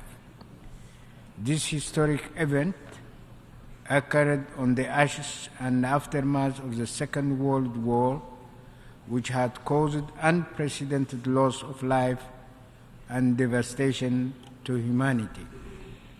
Unfortunately, the poignant lessons drawn from this ferocious war did not usher in an era of enduring peace rooted on legality, justice, and sustainable equilibrium in global terms. The Cold War that lasted for the subsequent 45 years incubated a spiral of incessant conflicts and instability in many parts of the world,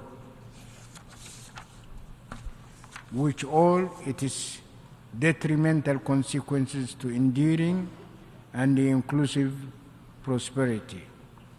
More ominously, the futile attempts to impose a unipolar world order in the last 30 years or so, and in particular, the crisis spawned in these times aimed at reviving defunct alliances and military blocs, are increasingly pushing our global community into the precipice of a much more perilous catastrophe. Within this calamitous global reality, the African continent has been and remains marginalized, compelled as it is to shoulder the brunt of these destructive policies. In this perspective, it must be recognized that the resistance movements unfolding in Africa, manifested in different variants, are expressions and continuation of the struggle against colonialism. They are defiant reactions to modern slavery, unremitting plunder and domination. They are another dimension that is often glossed over is the fact that Al-Qaeda, Daesh, Al-Shabaab, as well as other offshoots and franchise terrorist groups are criminal enterprises propped up and funded by the same forces of domination for political ends. They are ruthlessly instrumentalized to foment crisis and provide plausible pretexts for military intervention. Excellencies, I have dwelt at some length on the legacy of the acts of destabilization unleashed by the forces of hegemony, because my country too has not been spared from its fallouts within the overall global context. I am not referring to the distant past or the 1950s, in which Eritrea's inalienable right to decolonization was sacrificed on the altar of geostrategic interests of these powers. We must recognize that the sanctions imposed on Eritrea from 2009 until 2018 was another recent act of transgression and deceit which requires full redress and accountability. Excellencies, vigorous and persistent resistance, even if amorphous, by the peoples of the world have deterred the emergence and prevalence of the intended unipolar world order for global domination and hegemony. The vibrant trend, the invigorated resistances that are mushrooming in different parts of the world indicate that we are on the cusp or threshold of a new reality, a historical crossroads that will augur a new world order. Obviously, this will not transpire tomorrow. Inexorable as it is, the path will not be easy or attainable in a short span of time, but there is no doubt whatsoever that the destiny will ultimately be reached. The new desired global order will have to be accompanied and cemented by far-reaching structural changes in the global governance architecture, as well as various international and regional organizations. An unavoidable pitfall in this indispensable collective effort would be a tendency for cosmetic and nominal measures that will only engender false hope and apathy on the peoples and countries of the world who seek and aspire for genuine changes for enduring peace, stability, and prosperity. In tandem with this, the United Nations will be impelled to undergo through the requisite structural changes and profound reforms. The desired changes will hopefully be commensurate to the aspirations for justice and the rule of law, the respect for national independence and sovereignty, the advent of a new epoch of genuine partnership and shared prosperity. As the principal international platform, the United Nations must indeed be elevated in terms of structure and mandate to a cherished umbrella organization that can fulfill its historic mandate with efficacy and potency. In this perspective, the much vaunted reform of the United Nations Security Council should not be perceived as nominal tampering that is merely limited to increasing the number and geographical representation of new members. The architecture of the veto power and other institutional distortions that incapacitate the United Nations Security Council from exercising its responsibilities on the basis of international law with impartiality and objectivity must be examined with the historical track record as a guiding template.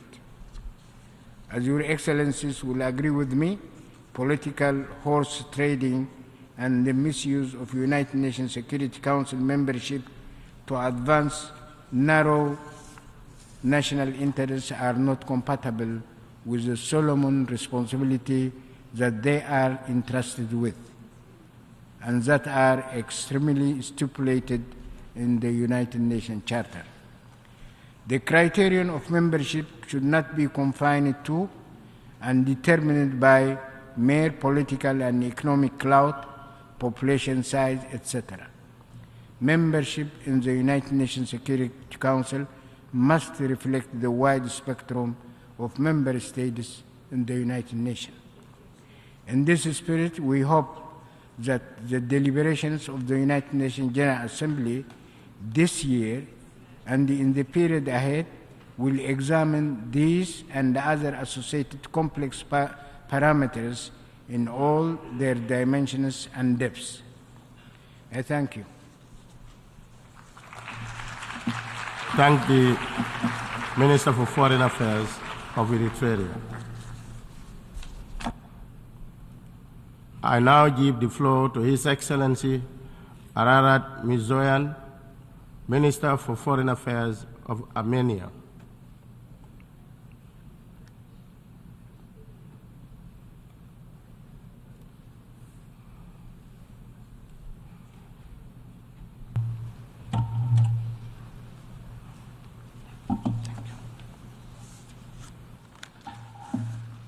Honorable Mr. President, Excellencies, ladies and gentlemen. First of all, let me congratulate Mr. Denis Francis on assuming the presidency of the 78th session of the United Nations General Assembly. I will not be the first and definitely not the last speaker in this august body who will identify global threats for democracies, challenges for security, violations of the principles and purposes of the UN Charter, including non-use of force and peaceful resolution of conflicts as a main source of instability and tension in the world. The devastating developments of the past years, which disrupted the security architecture in the world and especially in Europe, have significantly damaged multilateralism. If a couple of years ago we were contemplating the decline of multilateralism, today we see erosion of that very tenet and its foundations, such as international law, human rights, and cooperative security. This is not just a theoretical interference, but a reality with which the Armenian people in the South Caucasus are coping for the last 3 years. The repetitive aggression of Azerbaijan against the sovereign territory of the Republic of Armenia and military attacks against the people of Nagorno-Karabakh significantly disrupts peace and stability in our region, massively violates human rights and humanitarian law, representing existential threat for Armenians. My government, having a sincere belief and aspiration to establish peace and stability in our region, has made significant and duly recorded efforts to this end. Alas, we do not have a partner for peace, but a country who openly declares that might has right and constantly uses force to disrupt the peace process. Literally a year ago, from this very stage, the Prime Minister of Armenia presented the fact of aggression and occupation of the Republic of Armenia's sovereign territories by neighboring Azerbaijan. Since then, the situation has deteriorated even more, and today I have to present yet another very recent act of large-scale offensive, this time against the indigenous people of Nagorno-Karabakh, in blatant violation of the international law and trilateral statement of November 9, 2020. It happened this week, and the timing was not accidental. It shows open disregard and defiance of Azerbaijan against the international community who gathered here in New York. The message is clear. You all can talk about peace, and we can go to war, and you will not be able to change anything.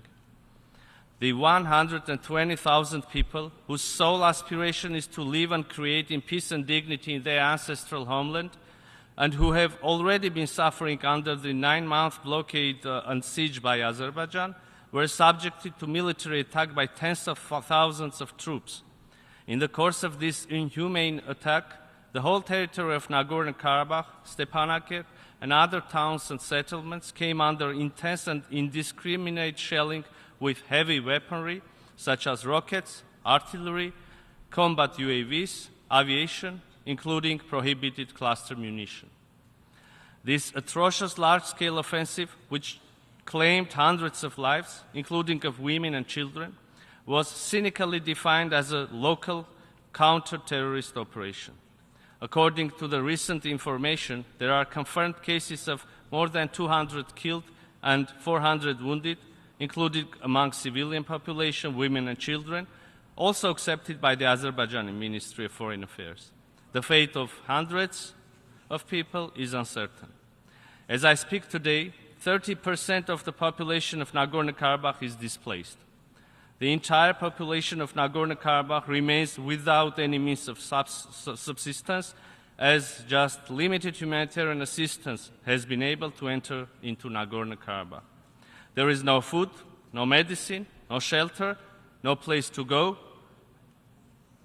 separated from their families, terrorized and scared for their lives. Ladies and gentlemen, the policy and actions of Azerbaijan for the last 9 months evidently demonstrate the pre-planned and well-orchestrated nature of this mass atrocity. On December 12, 2022, Azerbaijan blocked the Lachin corridor, the only road, the lifeline connecting Nagorno-Karabakh to Armenia and the outer world. in blatant violation of its obligations under the international humanitarian law and the trilateral statement of November 9, 2020. The blockade was further consolidated by the installation of an illegal checkpoint since April 23, as well as with the complete cessation of any movement, even for humanitarian aid, through the corridor since June 15. The 9-month-long blockade of Nagorno-Karabakh caused a severe shortage of food, medical supplies, fuel, and other essential goods, almost depleting the resources necessary for the survival of the population. The blockade was accompanied by deliberate disruption of electricity and natural gas supplies, further exacerbating the situation into a full-fledged humanitarian crisis. I would like to emphasize that on 22nd of February 2023, the International Court of Justice indicated a provisional measure according to which, and I quote, Azerbaijan shall take all measures to ensure unimpeded movement of persons, vehicles and cargo along the Lachin corridor in both directions, end of quote. This order was later reconfirmed by the court's order of 6th of July. A number of partner states, international organizations, including UN Special Rapporteurs, the International Committee of the Red Cross, Human Rights Watch, Freedom House, Amnesty International, Transparency International, had been continuously voicing an alarm about the deteriorating situation on the ground. Moreover, on August 16, during the emergency meeting of the United Nations Security Council, convened by the request of Armenia, the majority of UN Security Council member states expressed clear position regarding the need to unblock the Lachin corridor and halt the suffering of the people of Nagorno-Karabakh and ensure their fundamental human rights. Whereas in response to these clear-cut calls, Azerbaijan has worsened its inhumane actions by launching this military attack against the people of Nagorno-Karabakh. On September 21, 2 days ago, September 21, 2023, the United Nations Security Council gathered once again to discuss the devastating situation in Nagorno-Karabakh. The majority of the Security Council members expressed their position regarding the imperative of cessation of hostilities by Azerbaijan, opening of the Lachin corridor, ensuring international humanitarian access, and addressing the rights and security of the people of Nagorno-Karabakh. Ladies and gentlemen, the chronology of truly devastating developments in our region come to prove that the issues cannot be addressed merely with statements and generic calls.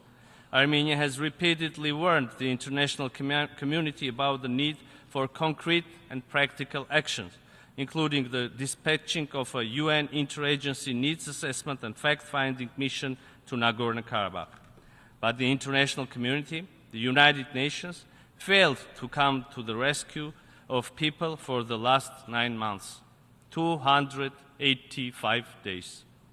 The use of starvation as a method of warfare, depriving people of their means of subsistence, obstruction and denial of humanitarian access of UN agencies, hindering the ICRC humanitarian activities, constitute early warning signs of an atrocity crime.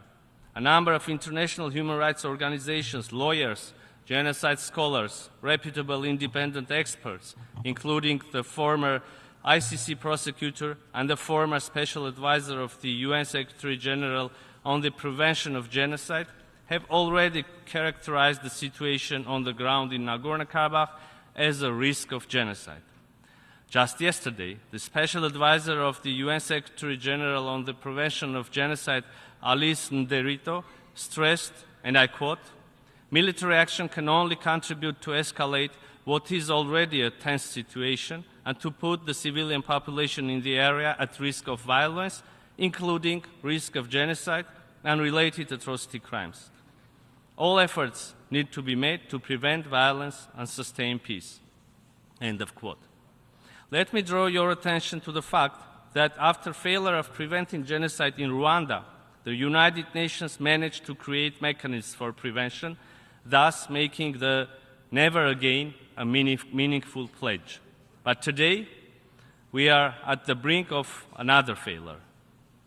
The people of Nagorno-Karabakh, trapped in this inhumane blockade and hostilities, inflicted by Azerbaijan, and under the threat of their very existence, still hope that prevention will not remain a feature of language, but will become a line of actions.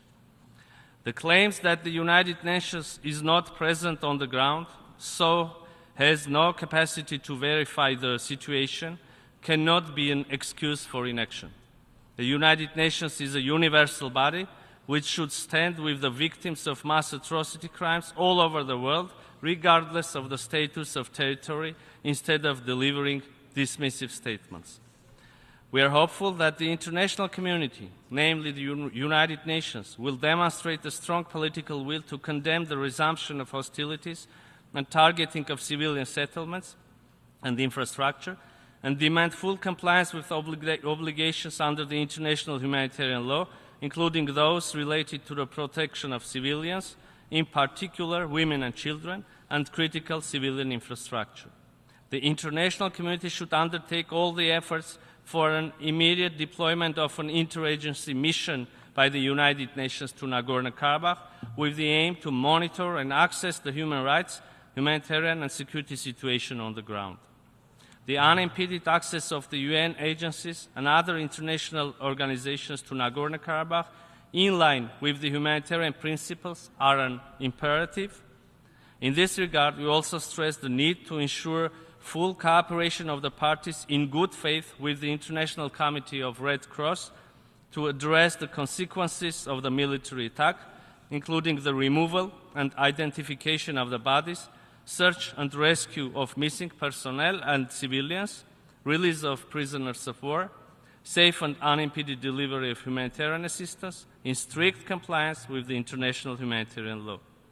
Azerbaijan must finally adhere to its legally binding obligations and ensure freedom of movement of persons, vehicles and cargo along the Lachin corridor in line with the ICJ orders. We firmly believe that relevant mechanisms must be introduced to ensure the return of persons displaced in the course of the recent military attack, as well as persons and refugees displaced as a result of 2020's war to their homes in the territory of Nagorno-Karabakh and adjacent regions under the monitoring and control of the UN relevant agencies, as it was foreseen in the trilateral statement of November 9, 2020. A sustainable and viable international mechanism for preventing the ethnic cleansing of the indigenous population of Nagorno-Karabakh and for ensuring dialogue between representatives of Nagorno-Karabakh and official Baku to address the issues related to rights and security of the Armenians of Nagorno-Karabakh is an imperative. Furthermore, excluding punitive actions against the Nagorno-Karabakh political and military representatives and personnel should be guaranteed. We also believe that the international community must demand the exit of any Azerbaijani military and law enforcement bodies from all civilian settlements in Nagorno-Karabakh to exclude panic, provocations and escalation, endangering civilian population, and create a possibility for a United Nations mandated peacekeeping force to keep stability and security in Nagorno-Karabakh. Ladies and gentlemen, the ethnic cleansing policy against Nagorno-Karabakh is just a part of a bigger picture. In this regard, we clearly see an intention to involve the Republic of Armenia in military actions, thus widening the geography of hostilities into our sovereign territories. The unwillingness of Azerbaijan to genuinely and constructively engage in the peace process with Armenia, including to recognize the territorial integrity of the Republic of Armenia, withdraw its armed forces from the occupied territories of Armenia, delimitate the Armenian-Azerbaijani interstate borders based on the latest available maps from 1975 corresponding with Almaty 1991 declaration, create a demilitarized zone along the interstate border, clearly illustrates the mentioned intentions. Likewise, Azerbaijan has a hidden agenda when it comes to unblocking regional transport and economic communications. As a landlocked country, Armenia is vitally interested in implementation of the agreement on the unblocking of all the regional communications on the basis of sovereignty, national jurisdiction, equality and reciprocity. Armenia is a long-standing advocate of the inclusive and equitable transport connectivity with the view to promote trade, cooperation, and people-to-people contacts, whereas our neighbors continue to impose the 3 decades-long blockade of Armenia as part of its well-established policy of economic coercion of my country. The so-called corridor logic promoted by Baku and their hidden and open sponsors is aimed at undermining the sovereignty and territorial integrity of Armenia and justifying its territorial claims. The narrative generated by them, along with the use of force by Azerbaijan, both against the Republic of Armenia and the people of Nagorno-Karabakh, shows that forcefully imposing on Armenia an extraterritorial corridor, a corridor that will pass through the territory of Armenia but will not be out of our control, can be the next target. This is unacceptable for us and should be unacceptable for the international community. Mr. President, despite all the challenges, Armenia continues to engage in the negotiations to achieve normalization of relations and establishment of lasting peace in the region and supports the efforts of the international partners to this end. Respect for territorial integrity and sovereignty within the internationally recognized borders, addressing the underlying causes of the conflict, namely the rights and security of the people of Nagorno-Karabakh, are the foundation of a lasting peace. In the end, let me state that the people of Armenia will firmly stand for our sovereignty, independence, and democracy, and will overcome the hybrid war unleashed against us. And I thank you. I thank the Minister for Foreign Affairs of Armenia. I now give the floor to His Excellency Basulma Bazi, Minister of State, Minister of Civil Service of Burkina Faso.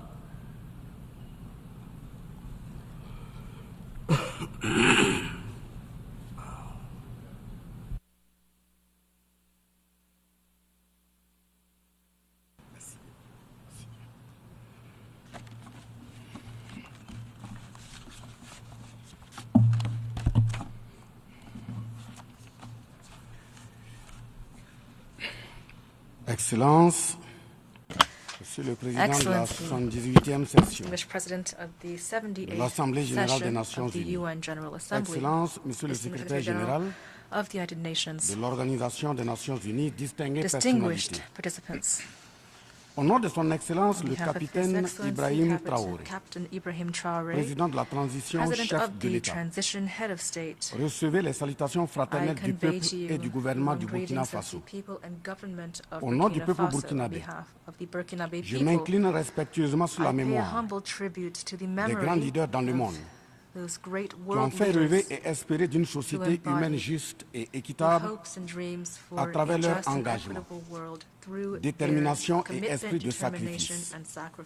Je cite notamment Fidel Castro de Cuba, Patrice Émeric Lumumba du Congo, Modibo Keïta du Mali, Ruben Unyobé et Félix Moumié du Cameroun, Sylvanus Olympio du Togo, Che Guevara de l'Argentine, Martin Luther King et Malcolm X des États-Unis d'Amérique, Nelson Mandela de l'Afrique du Sud, Jomo Kenyatta du Kenya, Amilcar Cabral de la Guinée-Bissau et des îles Cap-Vert, Marianne Ngouabi du Congo-Brazzaville, le capitaine Noël Isidore Thomas Sankara du Burkina Faso, etc. Ces leaders ont été pour la plupart exécutés de façon violente et d'autres assassinés à travers le feu des prisons et des empoisonnements.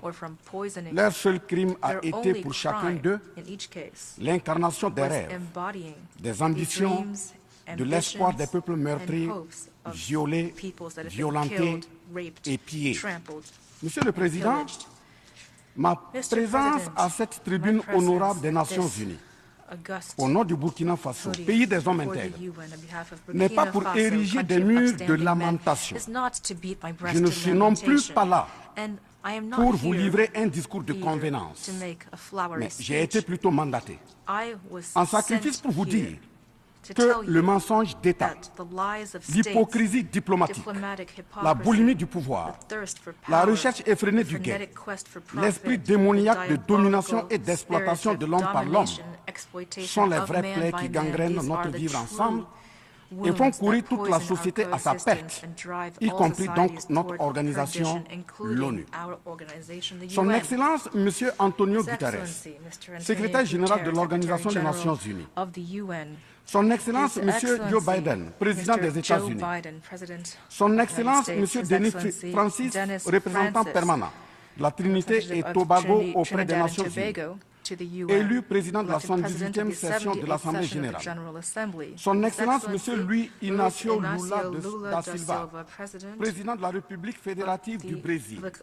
Permettez-moi de reprendre ici des parties de vos propos, discours respectifs prononcés à cette même tribune à l'ouverture de cette 78e session. Primo, je cite, nous sommes dans un monde sans dessus dessous.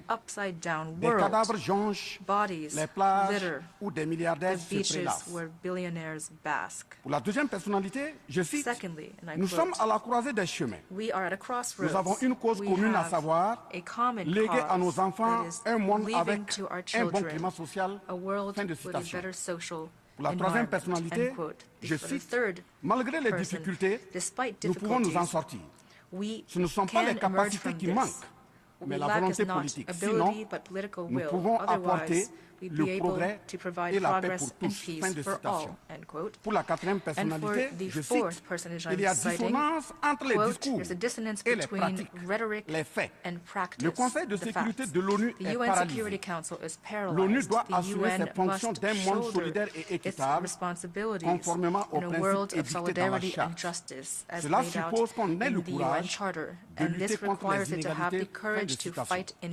La quintessence des expressions de ces quatre autres personnalités signifie clairement que les inégalités dans le monde sont voulues, sinon qu'avec un minimum de courage et de volonté politique, nous pouvons, à défaut de les éradiquer, les améniser à leur congrue expression. En effet, chaque année, les discours pleuvent au même titre que les promesses et engagements. Les preuves de la dissonance entre les discours et les faits sur ces questions de principes contenus dans la Charte de l'ONU, dont la justice, l'égalité, la dignité, l'intégrité, le droit à l'autodétermination, la souveraineté des États, l'inviolabilité du territoire et le respect du droit international sont ce qui se passe en Libye, dans le Sahel, précisément sur le Niger, et sur la crise entre la Russie et l'Ukraine. D'abord, en Libye, suite à cette catastrophe diluvienne, des milliers de voix ont été fauchées, des milliers de vies donc ont été fauchées. Pour badigeonner nos consciences de tranquillité, transparente, chaque nation se précipite pour présenter sa compassion, sa solidarité.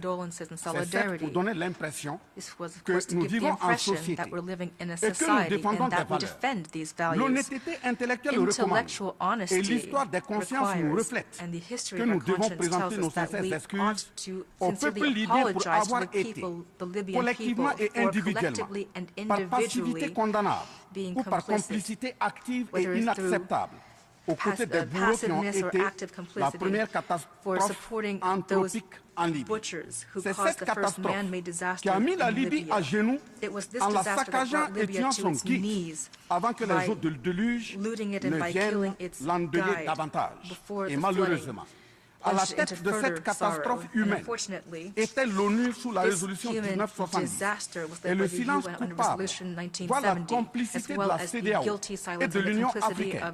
Cette macabre intervention avec la France de Nicolas Sarkozy en tête, a liquidé le guide libyen, le colonel Muammar Kadhafi, le 20 octobre 2011. Si les condoléances au peuple libyen avaient un minimum de bon sens et sans hypocrisie, cette diplomatie macabre n'aurait jamais lieu autour du cas du Niger pour y créer une Libye bis. Ensuite, pour preuve que les relations internationales sont teintées d'une haute hypocrisie diplomatique, dénudées de conscience, de morale, de dignité, d'intégrité, de justice, donc de paix, justice nor peace.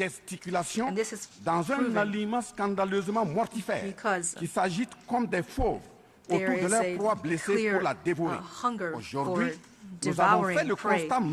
Today, we unfortunately must see that, contrary to the good faith statements made at this UN podium, which call for respect for the UN Charter and international law, leaders representing the people of Niger, this brotherly people, were essentially forbidden from accessing the UN headquarters.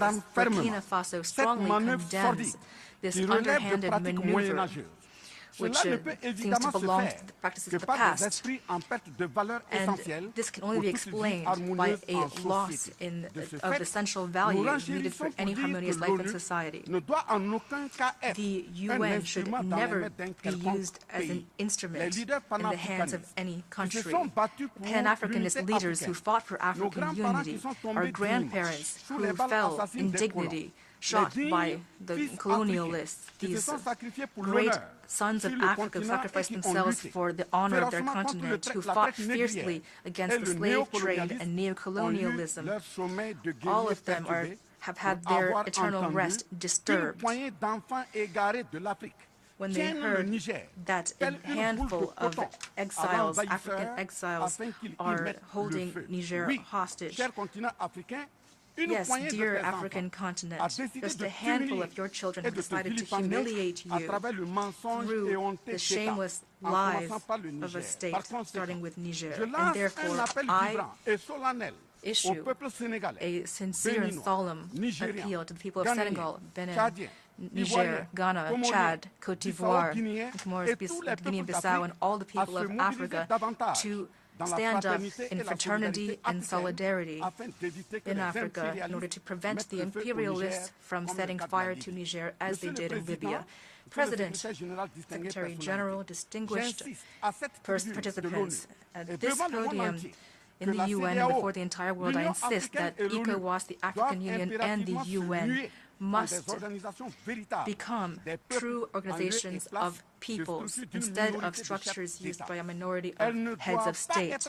They cannot be used and instrumentalized to destabilize brotherly countries by killing their leaders. This is the only way the UN Charter and international law could have any meaning. And lastly, speaking of the UN Charter and international law, the conflict between Russia and Ukraine is underway and is even desired by certain powers.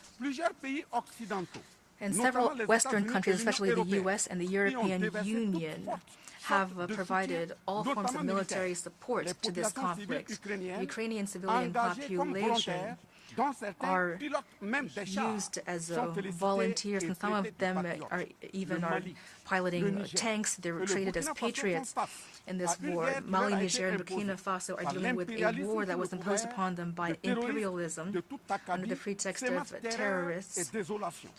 And these are sowing terror and destruction, despite the UN Charter with its principles of equality, justice, on one hand, and on the other hand, international law, which has been often cited here at the UN. There is a massive chasm in the treatment of these different issues. For example, take Burkina Faso. Civilian populations are dealing with lethal incursions, monstrous attacks by terrorists, and they've decided to mobilize alongside the defense and security forces. These populations have been trained by the FDS, and they are called volunteers for the defense of the homeland. In Burkina Faso, we have 58,000 such volunteers, of which 42,000 are communal volunteers and 16,000 are national volunteers, and they are fighting alongside the defense and security forces, the FDS, and they were trained and are guided by them. They only act under the orders and the oversight of the FDS in accordance with regulations to protect their lives and their property. These are the patriots that certain heads of state of ECOWAS and the African Union, exploited by capitalist imperialist forces, are trying to describe to the international community as militias, and that is the shameless state-sponsored lie. Mr. President, if the international community were honest and sincere in its commitment to fight terrorism, it would have no problem with civilian populations training themselves to defend themselves.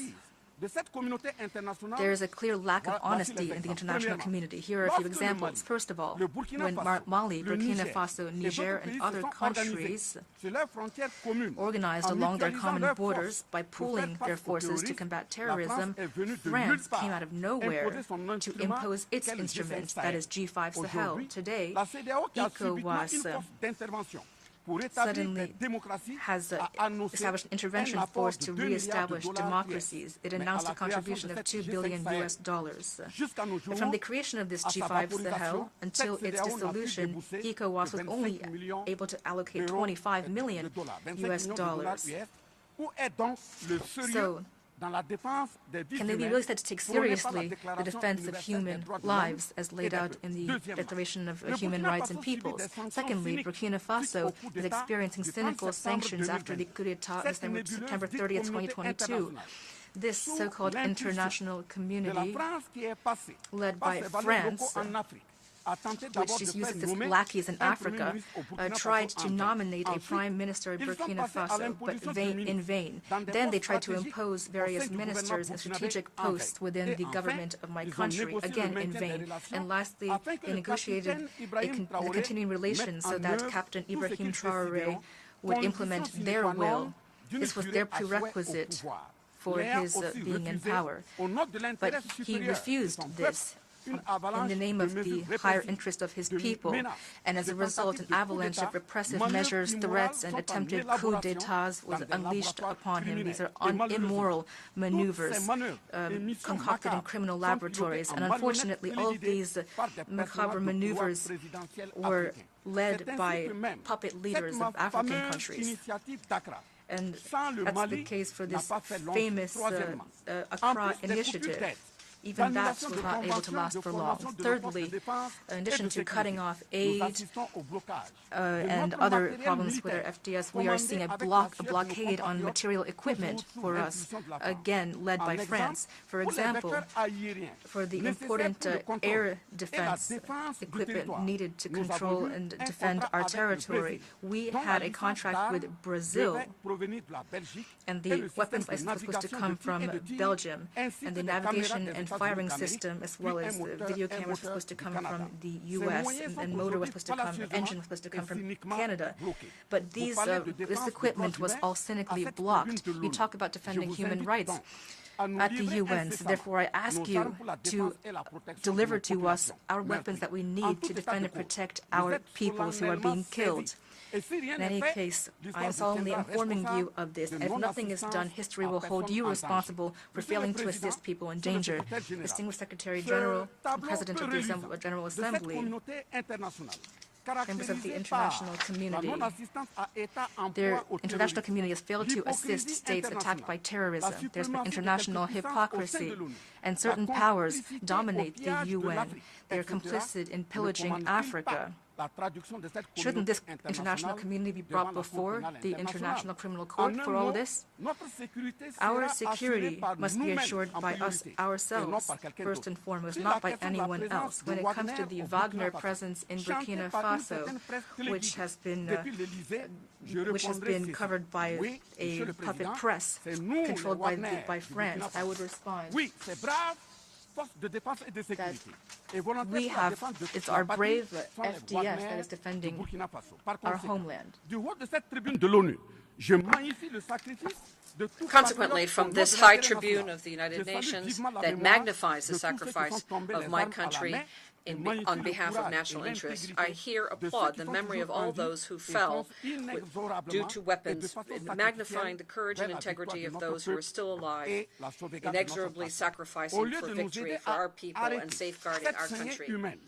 Rather than stopping the human bloodshed, it's fallacious accusations that have occurred and lies wrapped in hypocritical diplomacy and veiled threats to indicate to our partners that they need how we need to behave ourselves, and we say no.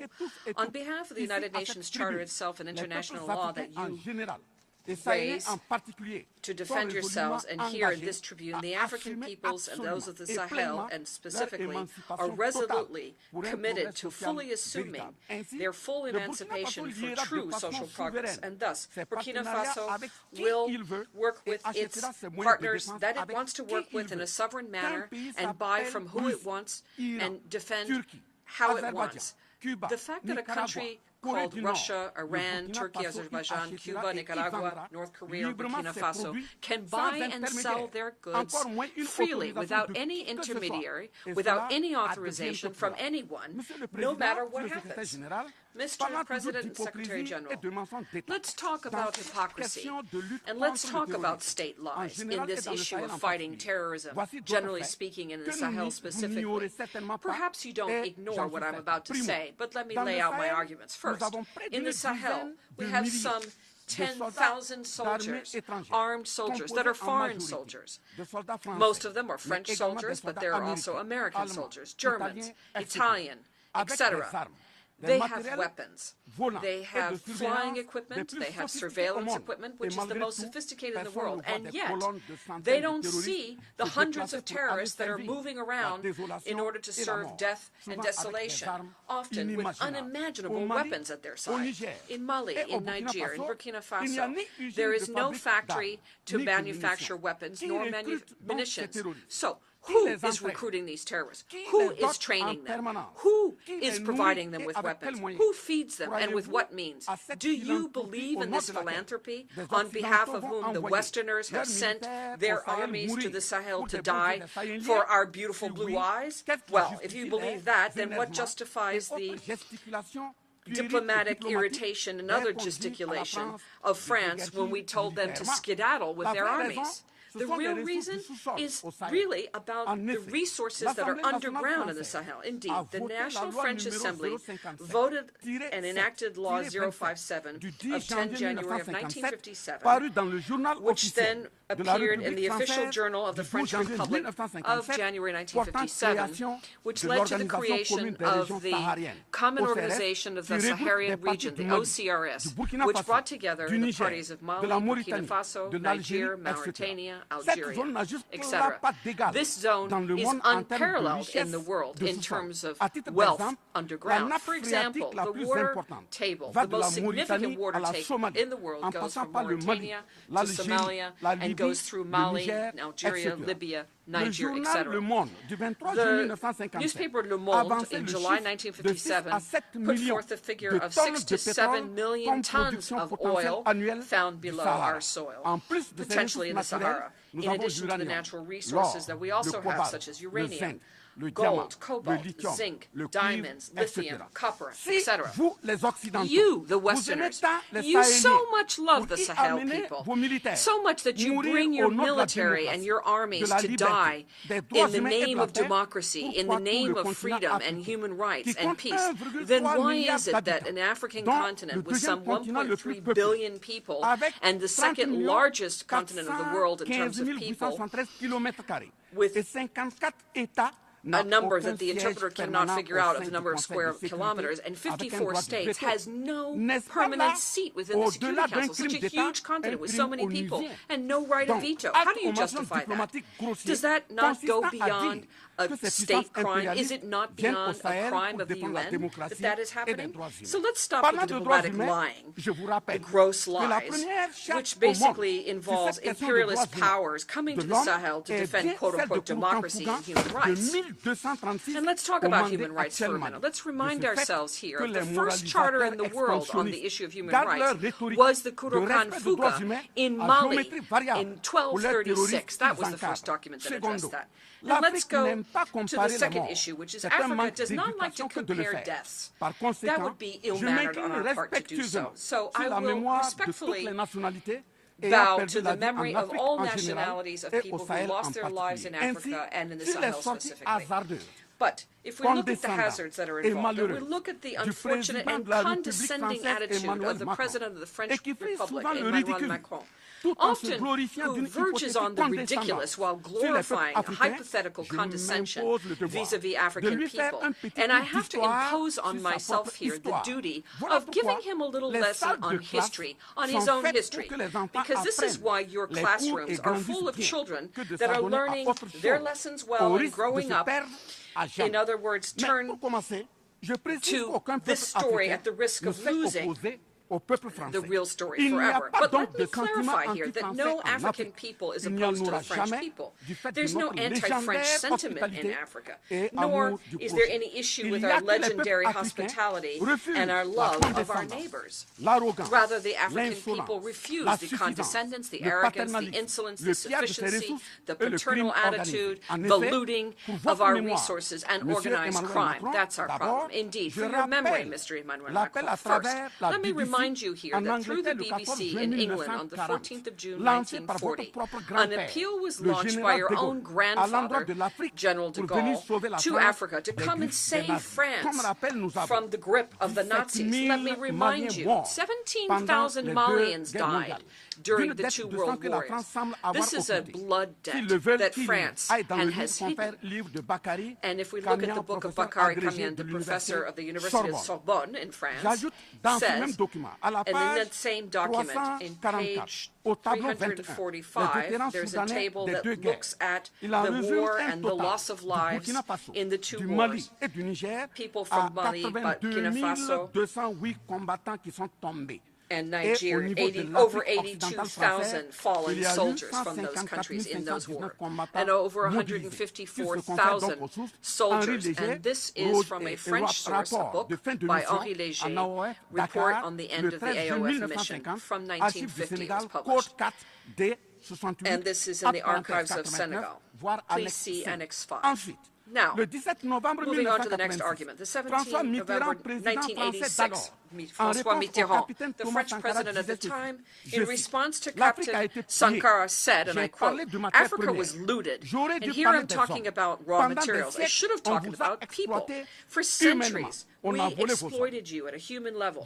We stole your men, your women, your children. We used you. I understand your refusal, I understand your revolt, and I approve of your fight. You are right to refuse to be a sacrifice continent. The time has come for you to develop your own economies based on your own goods and people.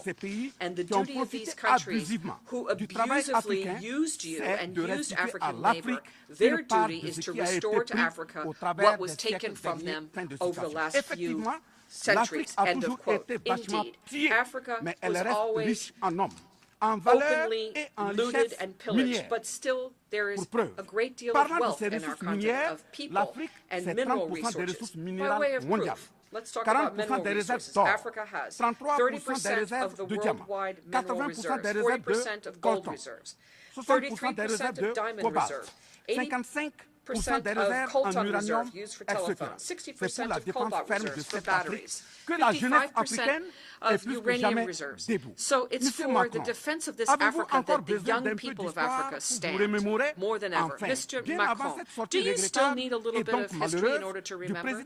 Finally, before the regrettable exit and the unfortunate exit of Emmanuel Macron, the French president, he was attacked by so many other politicians and compatriots who live in the African bosom. But let me remind you here, despite that, Germans have some 83 million inhabitants with a land surface of 340,000 square kilometers, compared to Congo with 95 million inhabitants and over 2,345,000 square kilometers. Belgium has 11 million inhabitants and over 30,000 square kilometers, compared to Gabon with 2.5 million inhabitants and 267,000 square kilometers.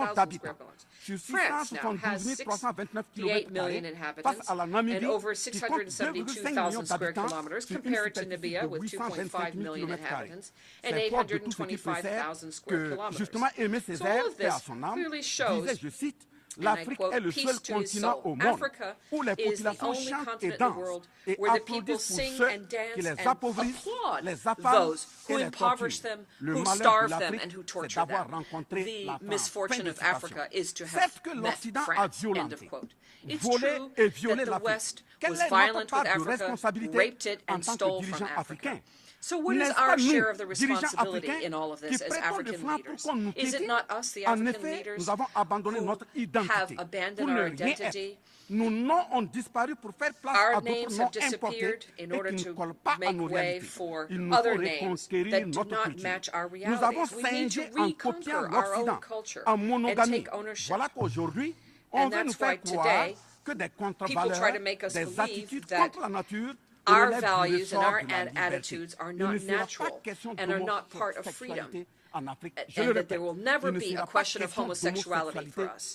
Let me repeat that homosexuality will not take root in our countries. Mr. President, now what's just been described are very unfortunate labels used by the UN that can be summed up as follows: 1.2 million people who are in the depths of poverty, 2.2 billion of the United States money invested in weapons, 20 times the budget of the United Nations invested in nuclear, and all of these should be compared to issues of development. Africa gets from the IMF and the World Bank $34 billion vis-a-vis $160 billion invested in the West. The paralysis of the Security Council, the paralysis of the World Trade Organization, increasing tensions due to geostrategic repositioning. The World Health Organization, which is increasingly dominated by Western pharmaceutical companies and trade interests. We see this, for example, with the priority attached in terms of trade to vaccines against COVID-19. The United Nations is more and more in the shadows of its own attempts of being taken hostage by a conglomerate of international powers. Now, by consequence of all this, the African people, generally speaking, and in the Sahel specifically, will fight tooth and nail so that ECOWAS and the African Union and even the United Nations become institutions truly in the service of the peoples of the world, for the profound emancipation of these peoples and true social progress. Because the lack of these organizations, their inefficiency, their lack of sincerity, their client-based decisions and variable geometry, their crimes, the promotion of bad governance, looting, social disorganization, and corruption all lead unfailingly to coup d'etats, which are then just consequences of all the aforementioned. So let's look at the root causes, which will disappear. If we continue with this, putting our heads in the sand like the ostrich, with this hypocritical form of diplomacy, with state-sponsored crimes and organized crime, state-sponsored lies, constitutional lies, and the making heads of state for Africa, even the United Nations will not be spared this coup d'etat. In this regard, and in order to take our destiny in our own hands, Mali, Niger, and Burkina Faso signed the Partnership of the States of the Sahel, which is abbreviated as the AES. The AES is an architecture that was set up to secure our countries by a treaty with revised authority for development, including the region of Liptako-Gourma, taking into account the security situation and the lack of partnership. What's at stake here is our own resources and working together in order to eradicate the discontinuity in operational maneuvering. Mr. President, I say here with force and firmly in an intelligible and highly spoken voice the following. First, we African peoples are profoundly democratic by way of proof. Our attachment to human dignity goes beyond democracy. It transcends it. What we refuse is the lesser democracy, this trap of democracy, which has been extended. Electoral-based democracy, which turned out to be a way of controlling our states through playing musical chairs with the leaders who are often imposters and corrupt, who steal and rape. Second, we Africans are today recognized in our dignity as people in the sense of one person is equal to one person. pour nous endormir et mieux nous asservir. Triste pour le continent noir, reconnu scientifiquement comme berceau de l'humanité, mais dans la réalité humilié, placé sous contrôle dominant. Des indépendances factices aux guerres fratricides, de la démocratie électoraliste aux aides biaisées, des guerres de rapine au terrorisme malicieusement fabriquées, entretenues et injectées dans nos contrées africaines, notamment au Mali, au Burkina Faso et au Niger. Il y a une seule constante: nous dominer, maintenir le pied sur notre cou, tel le cas de notre malheureux frère George Floyd aux États-Unis, ici même. Est-ce cela la démocratie? Et il se trouve des partisans de cette conception éthique de la liberté pour justifier intellectuellement l'asservissement et la barbarie contre nos peuples en lutte pour leur dignité et leur souveraineté, au nom d'un principe paradoxal de liberté qui, in fine, assassine la liberté. Oh, liberté! Quel crime n'a-t-on pas commis en ton nom? C'est pourquoi nous décidons désormais de dire non. Non à tous ces amis qui veulent du bien au point de nous menacer de guerre pour imposer leur amitié. Nous adapterons notre démocratie tant brandie et chantée par des loups dans des pots de bélier afin de sécréter par nous-mêmes le leadership politique adéquat pour nos peuples en vue de leur bonheur. Oui, l'émancipation totale et le progrès social véritable pour nos peuples constituent la finalité de toute action, qu'elle soit politique, économique, socio-culturelle et ou sécuritaire. Troisièmement, les peuples africains en général et ceux sahéliens en particulier ont découvert des chaînes d'aliénation économique, sécuritaire, socio-culturelle matérialisées en accord secret avec la France et sont engagés à les casser pour leur émancipation véritable. Ce sont entre autres, premièrement, la dette coloniale. Nous n'allons pas fermer les yeux et la payer tout en laissant les populations mourir de faim et de soif et voire de maladie. Deuxièmement, la question de la monnaie dont le franc CFA, appelé franc des colonies françaises d'Afrique, n'est pas une priorité africaine. Au plan juridique, la propriété est le droit de jouir et disposer des choses de la manière la plus absolue. Confère article 544 du Code civil français. Un brevet est donc détenu par la France sur le franc CFA. Elle est par conséquent propriétaire du franc CFA et elle la loue aux États francophones africains. Ce qui est marrant en plus est que le bien produit par la France pour l'Afrique de l'Ouest diffère de ceux de l'Afrique centrale en valeur monétaire sous la même appellation franc CFA. Le seul document reconnaissant le franc CFA est le décret numéro 45-0136 du 26 décembre 1945, dont les signataires furent Charles de Gaulle, président du gouvernement provisoire, René Pleven, ministre des Finances, et Jacques Soustel, ministre des Colonies. Quatrièmement, la priorité aux intérêts aux entreprises françaises dans les marchés publics et appels d'offres publics, c'est terminé. Cinquièmement, le droit exclusif de fournir des équipements militaires et de former les officiers militaires des colonies, là également c'est terminé, etc. Quatrièmement, personne n'applaudit un coup d'État. Mais si nous ignorons que ces coups d'État sont souvent des conséquences de la mauvaise gouvernance et des tripatouillages constitutionnels pour s'offrir des mandats supplémentaires, il y en aura toujours. Donc, ayons la lucidité de combattre les vraies causes en restant exigeants sur le respect des règles démocratiques et de la bonne gouvernance. Cinquièmement, les peuples africains ne sont pas opposés au peuple français, mais c'est plutôt la politique française, pleine de condescendance, qui est rejetée. En effet, la France, en refusant le rapatriement de son ambassadeur, refusé au Niger, est une violation du droit international, notamment l'article 9 alinéa 1 et 2 de la Convention de Vienne sur les relations diplomatiques de 1960. En décidant de l'interdiction des artistes du Burkina Faso, du Mali et du Niger en France, c'est une méconnaissance très grave de la portée culturelle en tant que moteur d'équilibre familial, communautaire, voire national. L'artiste est un médecin du psychique, même à distance.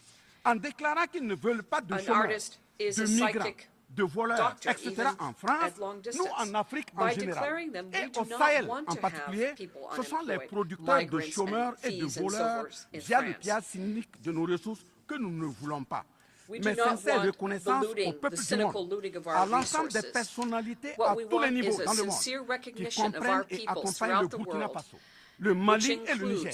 Burkina Faso, Mali, and Niger, that we should be accompanied in this difficult time on our path towards full emancipation with expression of dignity, honor, liberty, equality, prosperity, justice, and then, of course, peace.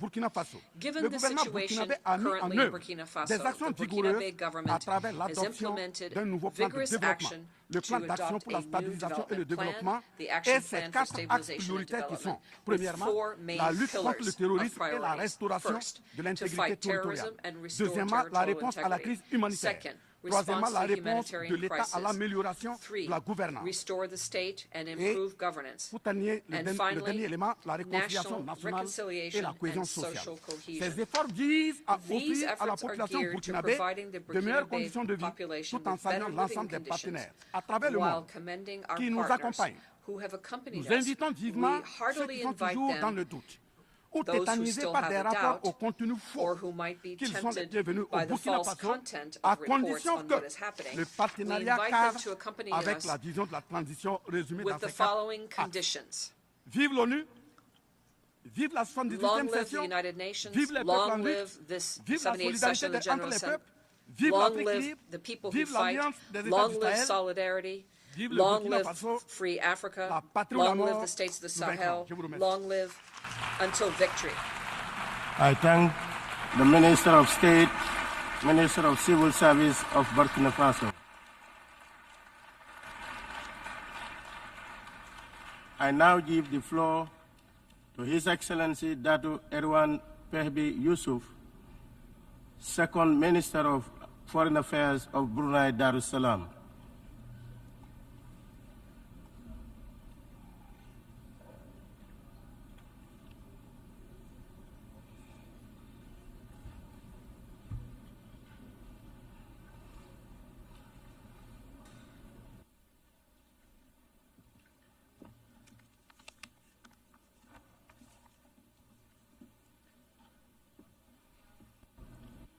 Bismillahirrahmanirrahim. In the name of Allah, the most gracious, the most merciful, Mr. President, Mr. Secretary General, Excellencies, ladies and gentlemen, Assalamu alaikum wa rahmatullahi wa barakatuh. At the outset, I am honored to convey the warm greetings of His Majesty Sultan Haji Hassanal Bolkiah, Muizzaddin Wadaulah, Sultan and Yang di-Pertuan of Brunei Darussalam, to this year's esteemed assembly. My congratulations to His Excellency Dennis Francis and the friendly nation of Trinidad and Tobago on assuming the presidency of this session. I wish His Excellency a successful year. I thank His Excellency Sabah Korosi for his leadership as President of the 77th session of the UN General Assembly. I also sincerely appreciate His Excellency Secretary General Antonio Guterres for his continuous hard work and valuable contributions to serving the international community during these challenging times in pursuit for global peace, prosperity, and development.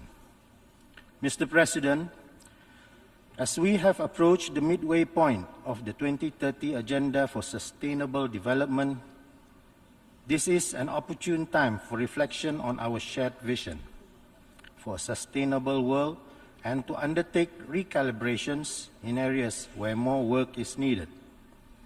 In July this year, Brunei Darussalam presented its second voluntary national review report, highlighting the progress towards achieving the Sustainable Development Goals.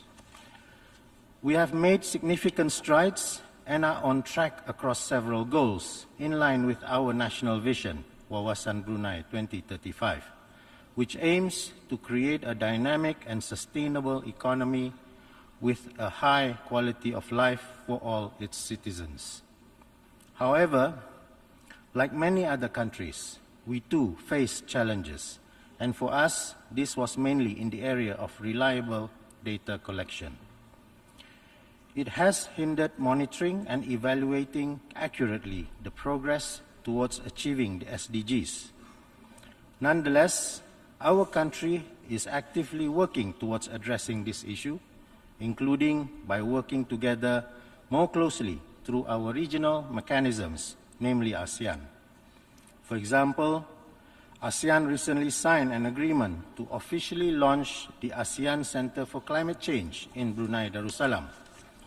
It will facilitate and assist in collecting data towards addressing the challenges of climate action and serve as a regional hub and research facility that aims to enhance capacity in our efforts to mitigate and combat climate change. This center will be operational by the end of the year, and we would welcome any support from interested member states or international organizations to this regional effort.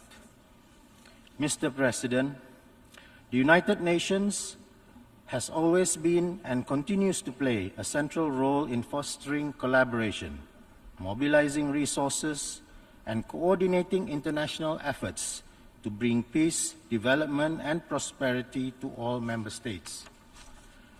As we move towards a new global order in a multipolar world, small states like Brunei Darussalam recognize and appreciates the importance of the UN in maintaining international peace and security through a rules-based order. We will continue to uphold the very principles this organization was founded on almost 8 decades ago, in particular, respect for sovereign equality, territorial integrity, and political independence of all states. Therefore, Brunei Darussalam is ready to forge a new global consensus that preserves these values while addressing emerging issues and resolving existing challenges. We look forward to next year's Summit of the Future and the continued discussions between member states on the future of global cooperation, including the Secretary General's proposed vision under our common agenda. Mr. President, this year's theme, Rebuilding Trust and Reigniting Global Solidarity, builds upon the Secretary General's vision for the future of multilateralism, which better responds and delivers for the people and the planet, and to get the world back on track with the SDGs. Nevertheless, in our increasingly interconnected modern world, trust and solidarity can only be achieved with tolerance and respect. This is why it has been distressing to witness the increase in acts of intolerance and disrespect, particularly acts of religious hatred directed at the Islamic faith. Such deliberate actions, like the burning of the Holy Quran, the very center of the Islamic faith, provokes disharmony, erodes trust, undermines efforts towards sustainable peace, and threatens unity. In this regard, Brunei Darussalam joins the Organization of Islamic Cooperation, the United Nations Alliance of Civilizations, and those member states that have called for increased actions against religious hatred, especially Islamophobia and anti-Islam sentiments. Justifying religious hatred even under the pretext of freedom of expression is unacceptable. Our pursuit for peace will only be worthwhile if we address the root causes of such acts, especially those promoting discord, intolerance, incitement, and hatred. Mr. President, no nation represents our collective failure more evidently than the state of Palestine. It has continuously been denied of its fundamental freedoms, safeguarded under the UN Charter. The 75th anniversary of the Nakba earlier this year served as a reminder of how long and intolerable it has been for the Palestinian people to be deprived of their rights to self-rule, self-determination, and peace. For most, they have spent their entire lives under occupation. The aggressive policies and practices of the occupying power have victimized every Palestinian man, woman, and child, denying them of all their fundamental and basic human rights, and even their ability to achieve the Sustainable Development Goals. Brunei Darussalam strongly condemns actions that blatantly violate the rights and dignity of the Palestinian people. We stand firmly in solidarity with them to truly ensure that no one is left behind.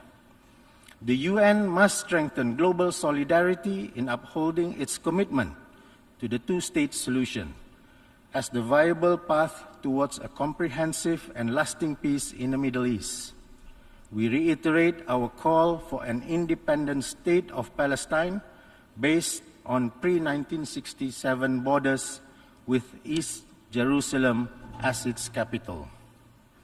Mr. President, after experiencing a global health crisis with far-reaching consequences, we are at a crossroad that will determine our future. One was hoping that we would have emerged more united in our shared resolve. Unfortunately, the reality we see is quite different. We find ourselves amidst humanitarian crisis and global mistrust of international institutions and between states that threaten our collective progress. Therefore, to ensure a better future for generations to come, it is crucial that we refuse to accept actions that divide us or conflicts that oppress us. Above all, Mr. President, we must not let mistrust overpower our unity. Thank you, Mr. President. I thank the Second Minister for Foreign Affairs of Brunei Darussalam.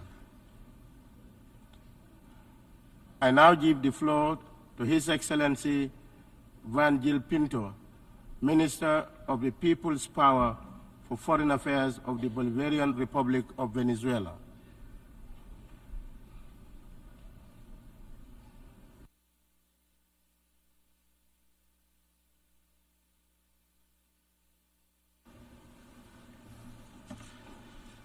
Excelentísimo señor Denis Francis, presidente de la Asamblea General. Excelentísimo señor Antonio Guterres, secretario general de la organización. Jefas y jefes de delegación, ministras y ministros, embajadores y embajadoras. Desde la patria del libertador Simón Bolívar y del comandante Hugo Chávez, traemos un caluroso saludo en nombre del presidente constitucional de la República Bolivariana de Venezuela, Nicolás Maduro Moros, y de todo el pueblo venezolano. Permítanos felicitarle a usted, señor presidente, por su elección. Queremos solidarizarnos con los pueblos hermanos de Libia y Marruecos por las recientes y dolorosas pérdidas de vidas producto de los desastres naturales.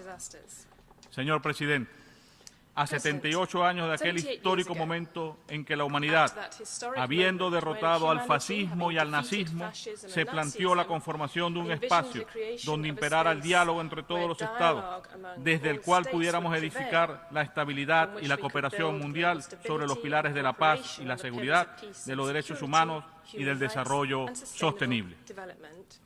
Hace 18 años, nuestro comandante Hugo Chávez dijo desde esta misma tribuna, abro comillas, las Naciones Unidas han agotado su modelo y no se trata simplemente de proceder a una reforma. El siglo XXI reclama cambios profundos que solo son posibles con una refundación de esta organización. Fin de la cita. Es doloroso reconocerlo, pero esa frase está vigente. La Organización de las Naciones Unidas no ha logrado cumplir su propósito fundacional y ahora enfrentamos retos mucho más graves. Las Naciones Unidas no ha logrado derrotar el unilateralismo de países que, reproduciendo lógicas coloniales e imperiales, pretenden imponerse por encima de los principios consagrados en la Carta Fundacional de esta organización. La solución a los nuevos y complejos desafíos que enfrenta hoy la humanidad no podrá ser alcanzada hasta consolidar un multilateralismo inclusivo, la democratización de las relaciones internacionales y un verdadero sistema pluripolar. Hoy en día, como muchas de las agencias, programas y fondos del sistema de Naciones Unidas no cumplen con su mandato y acaban siendo instrumentalizadas por los intereses de Estados Unidos de América y sus cómplices. Debemos refundar la organización para que sea una institución democrática, en donde todos sus integrantes tengan voz y participen en la toma de decisiones en igualdad de condiciones.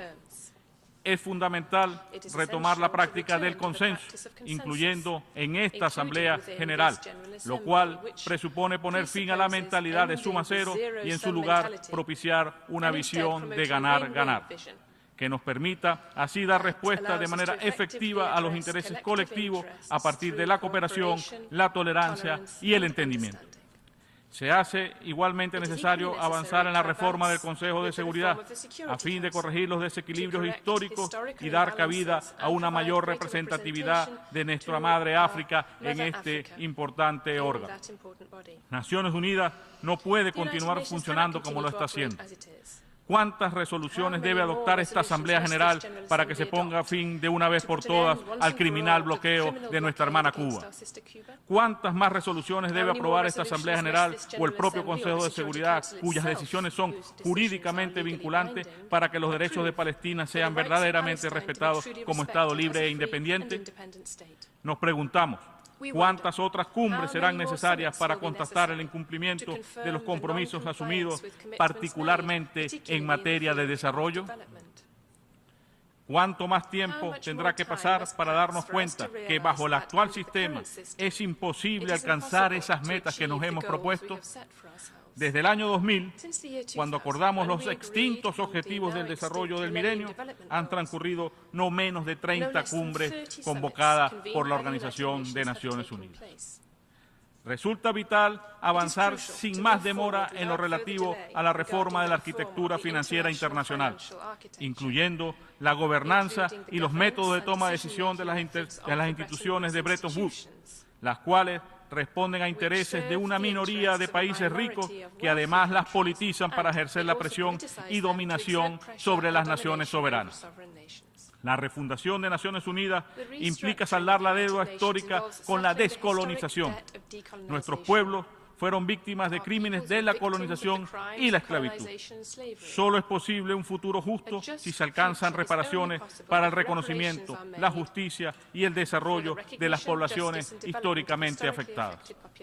Reiteramos igualmente nuestro firme respaldo a la Argentina, Mauricio y Comoras en sus disputas de soberanía sobre las Islas Malvinas, el archipiélago de Chagos y la isla Mayotte, respectivamente, así como los heroicos pueblos hermanos de Palestina, Puerto Rico y el Sahara Occidental, a los que acompañamos decididamente en su justo reclamo por el derecho inalienable a la autodeterminación y la realización de sus legítimas aspiraciones nacionales. Señor presidente, en las últimas horas han ocurrido acontecimientos muy preocupantes. El gobierno de los Estados Unidos de América, creyéndose soberano de nuestro continente con la excusa de la ilegal doctrina Monroe, ha nuevamente intervenido en una disputa territorial que tiene más de 200 años sobre nuestro territorio de la Guayana Esequiba. El origen de la controversia se encuentra en el despojo de nuestro territorio por parte del Imperio Británico en su momento de mayor violencia durante el siglo XIX. La agresión imperialista fue impuesta de manera fraudulenta por las potencias de la época en 1899. Hoy, el gobierno de los Estados Unidos de América quiere apropiarse de nuestros recursos petroleros usando a la empresa ExxonMobil, la cual ha incorporado en su nómina al gobierno de Guyana, quien está otorgando concesiones petroleras en un mar territorial no delimitado en violación total del derecho internacional. No es posible disponer de un territorio en controversia de forma unilateral. Pero el gobierno de la República Cooperativa de Guyana persiste en su conducta ilegal.